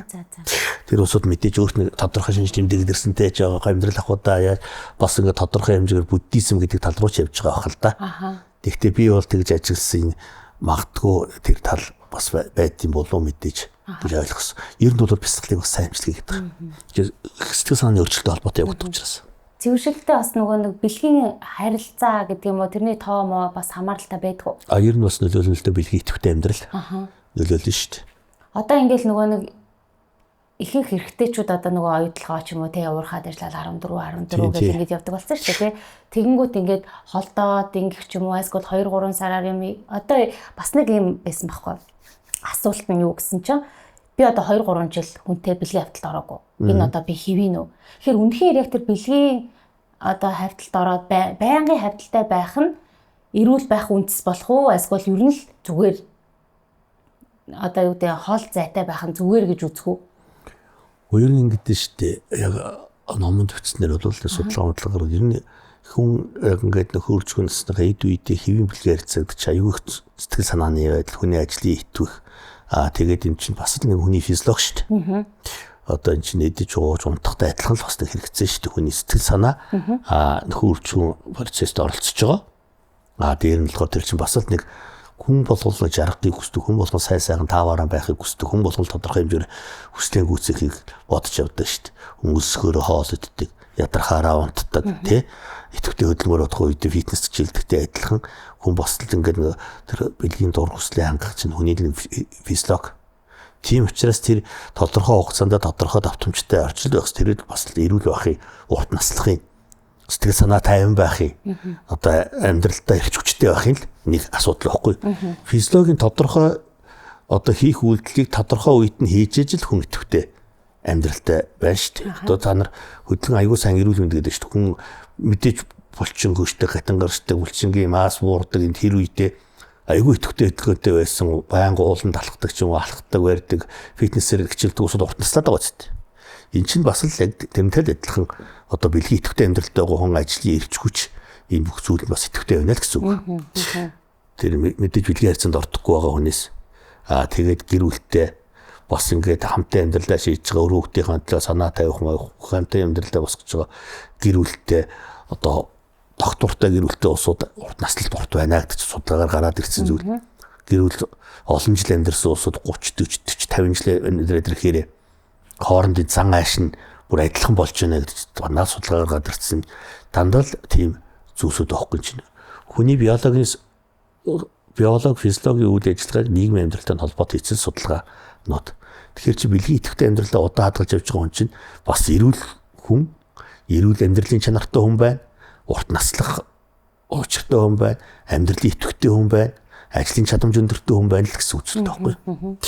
Миомын талаар бас асуухгүй өнгөрөж бас болохгүй нэ. Одоо бараг 3 хүний 2 нь миом тайгаа гэдэг байгаа шүү дээ. Тэрнээс олж бас цус алдалт янз бүрийн юм хэлж байгаа. Миомыг тэгэнгүүт за зүсэд авчиж болж байна. Дараа нь болохоор шинэ гарсан технологиор болохоор түлээд байна те.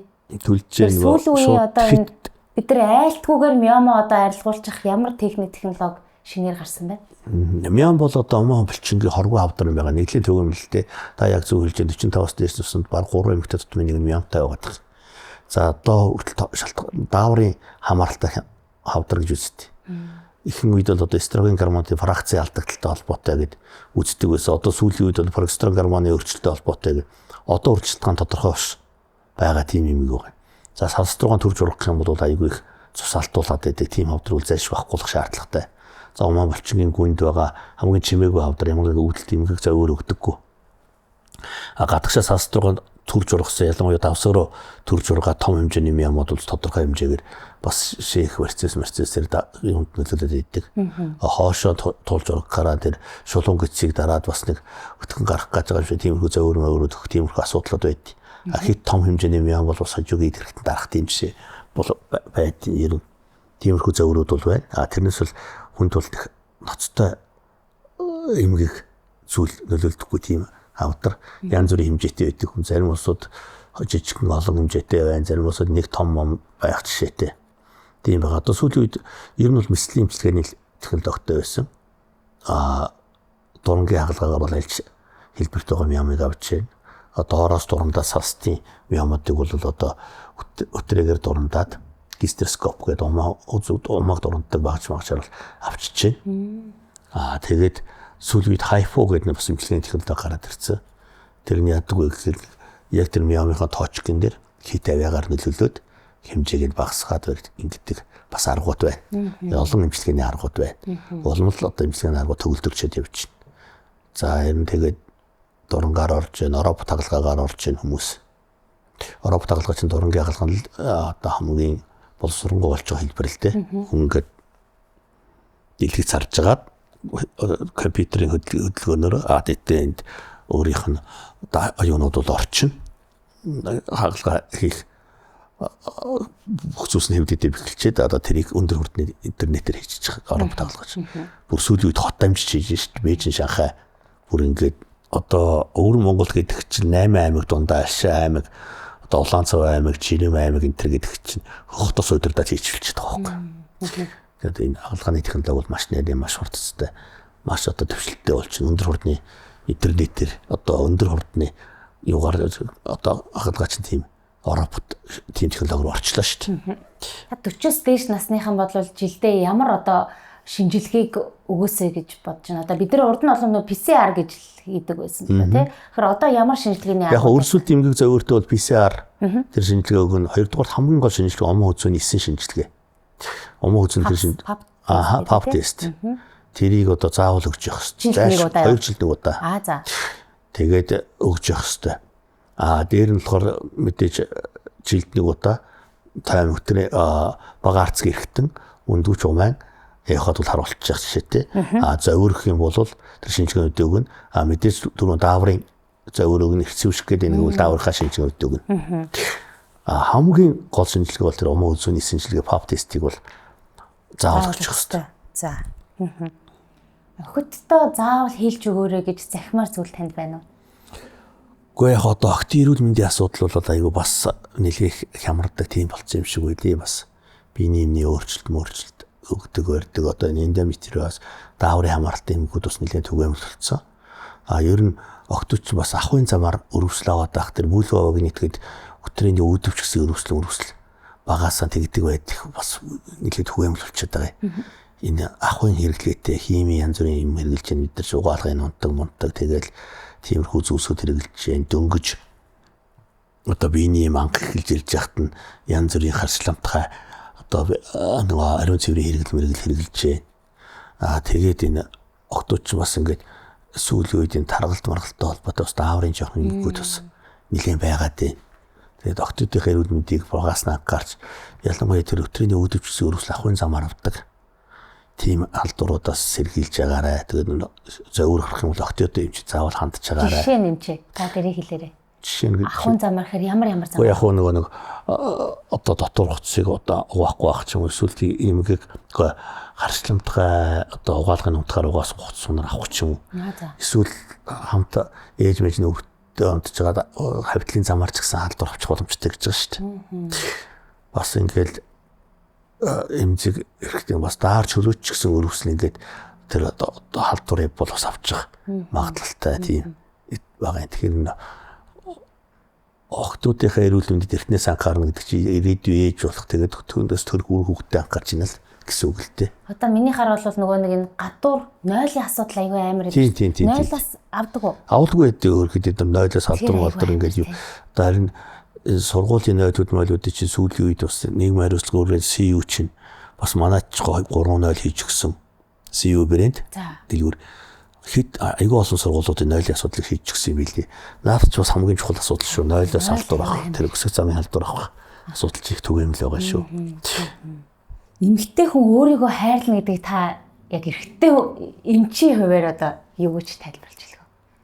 Яаж эмэгтэйчүүд өөрсдөө хайрлаж байгаасаа гэж боддог бай та? Одоо би ингэж боддоо одоо өөрийгөө хайрл тэгэл өөрийгөө өөртөө хайртай байгаа чи өөрийгөө гашигдчих чил би одоо нэг эрүүл мэндийн зөв боловсралтай хоёрдугаар хор зуршил нийгмийн муу мухай одоо энэ хандлагуудаас өөрийгөө хол байлгах түрүү бид хоёр ярьлаа нэгдүгээр сэтгэл зүйн эрүүл мэнд хамгийн доктортой байх. Одоо ингээл янз бүрийн одоо сошиал бүлгийн мөлий тэгэл ийм одоо аюу их байна шүү дээ. Тэгэл нэмэгтэйчүүдийн дунд ч одоо сөрөг урсгалуудын одоо жоохон охин наснаас бэлтгэж байгаа зүйлүүдийн тийм учраас одоо энэ сайхан улс орон төрж өссөн ийм сайхан улсууд ч аав ээж одоо газар нутаг өөх түүх ёс заншил үндэс уламжлалтаас их зүйлийг суралцаж их орчин үеийн хэмжээнд бэлтгэсэн тийм гоё ухаалаг байгаасаа гэж бодоод байгаа. Хоёрдугаар бас шинжлэх ухааны болон бусад талын одоо энэ өргөн мэдлэгтэй байгаа ч. Энэ нь бол бас эрүүл өргөн мэдлэг гэдэг бол хүний оюун ухаан их өндөр хэмжээнд байна. Сэтгэлгээний түвшин өндөр байна гэдэг нь хүн бас эрүүл явахын үндэс юм байна. Гуравдугаарт нь биеийн эрүүл мэнд одоо ингээл даарч хөрөх барих янз бүрийн хорт харьцамт янз бүрийн зүйл идэж ууж хэрэглэх. За тэгэл одоо бид нар чинь хүнсний хортой бүтээгдэхүүнд маш их хэрэглэж байна шүү дээ. Энэ болгоноос татгалзаж амьдралын зөв хөвшилтэй байх. Унтаж амрах ёстой цагтаа унтаж амардаг. Одоо тодорхой хэмжээс одоо наргиц сингэх үедээ наргиц сингдэг энэ хязгаар энэ одоо тодорхой энийг одоо зохис тарьцаанд нь тохируулж явна гэдэг бол бас том асуудал байх шүү. Тэгэхээр энэ эрүүл хооллолт, зөв амьдралын хөвшил, өөрийн өргөн оюун мэдлэг, эрүүл мэндийн зөв боловсрол. За энэ болгон дээр л тэгэл өөрийгөө хайрлах буюу зөв хүн бол төлөвших асуудал яригдана л та. Ер нь өөрийгөө хайрлаач, өөртөө хайртай байгаа ч гэдэг чинь эцэс ерөөсөө зөв хүн байгаа ч, зөв өндөр боловсралтай байгаа ч, зөв хүн бол төлөвшөөч гэсэн үг юм байна гэж би ойлгож явдیں۔ Дотроо. За ингээд өнөөдрийн манай дугаар маань ийхүү өндөрлөж байна. Өнөөдөр тантай ингээд уулзнаа гэд би ингээд нэг цай авдаг газар маань байдаг байхгүй. Би өөрөө нөгөө кофе чин биш цай чи хүн. Тэгээд нөгөө ороод гарсан чинь таныг хүндэтгээд манай тэр цайны одоо газрыг ажилуулдаг ихч маань тэгсэн чинь ийм гоё улаан цай танд бэлгэлсэн. За энэ нөгөө нэг гоё цайгаа хийгээд нэрдэг юм нагаа шүү. Цай чи айгүй хүчтэй юм байли айгүй сайхан. Харин тий. Наа чи нөгөө нэг улаан цай гээд хотоод нь ч юм уу одоо энэ судасны ханд байгаа нөгөө нэг олон тэр юу гэдэг лээ? Өөх тосыг бүгднгийн сайханд орчлуулад өгдөг гэсэн. За антиоксидант цай юм байна л да. Тий. Тэгээд би энэ цай гэсэн. Би өөрөө цайчин болохоор ингээд цайгаа авдаг газар маань цайчин болчиход байгаа. За тэгээд өнөөдөр амар сэтгэлийнхаа хөрлөөр би ингээд тантай уулзах чаа гэсэн чи хүүе ямар гоё юм бэ, бэлгшээлтэй юм бэ гэд тэгээд тань ингэж бэлгэлсэн байгаа. За баярлалаа. За ингээд өнөөдрийн маань дугаар та бүхэнд маань таалагдсан гэдэгт итгэлтэй байна. За ингээд биднийг бас дэмжиж манай пэйжийг фоллоу болон лайк хийхийг бас хүсэж байна. Та ч гэсэндээ нөгөө подкаст хийдэг хүний хувьд те энэ бол биднэрт бүр ингээд сэтгэлийн бүр үнэхээр айгүй том дэмжлэг байдаг. Тэгээ ингээд тэгээ яг дараа нь ингээд статистик харангууд манайхыг ингээд дагдаг нь биш, дагахаас өөр гадуур дагаагүй хүмүүс нь 70, 80, 90% нь ингээд үтсэн байдаг байхгүй юу? Тэнгүүд бид нарыг бас дэмжиж лайк, шеэр харамгүй хийгээд өгөөрэй. Тэгэх юм бол та бүхэн маань цаг алдалгүй бидний одоо энэ гоё хийж байгаа мэдлэг мэдээлэл түгээдэг подкастыг маань бас байнга үзэх боломжтой шүү гэж хэлье. За ингээд дараагийн дугаар хүртэл түр баяртай.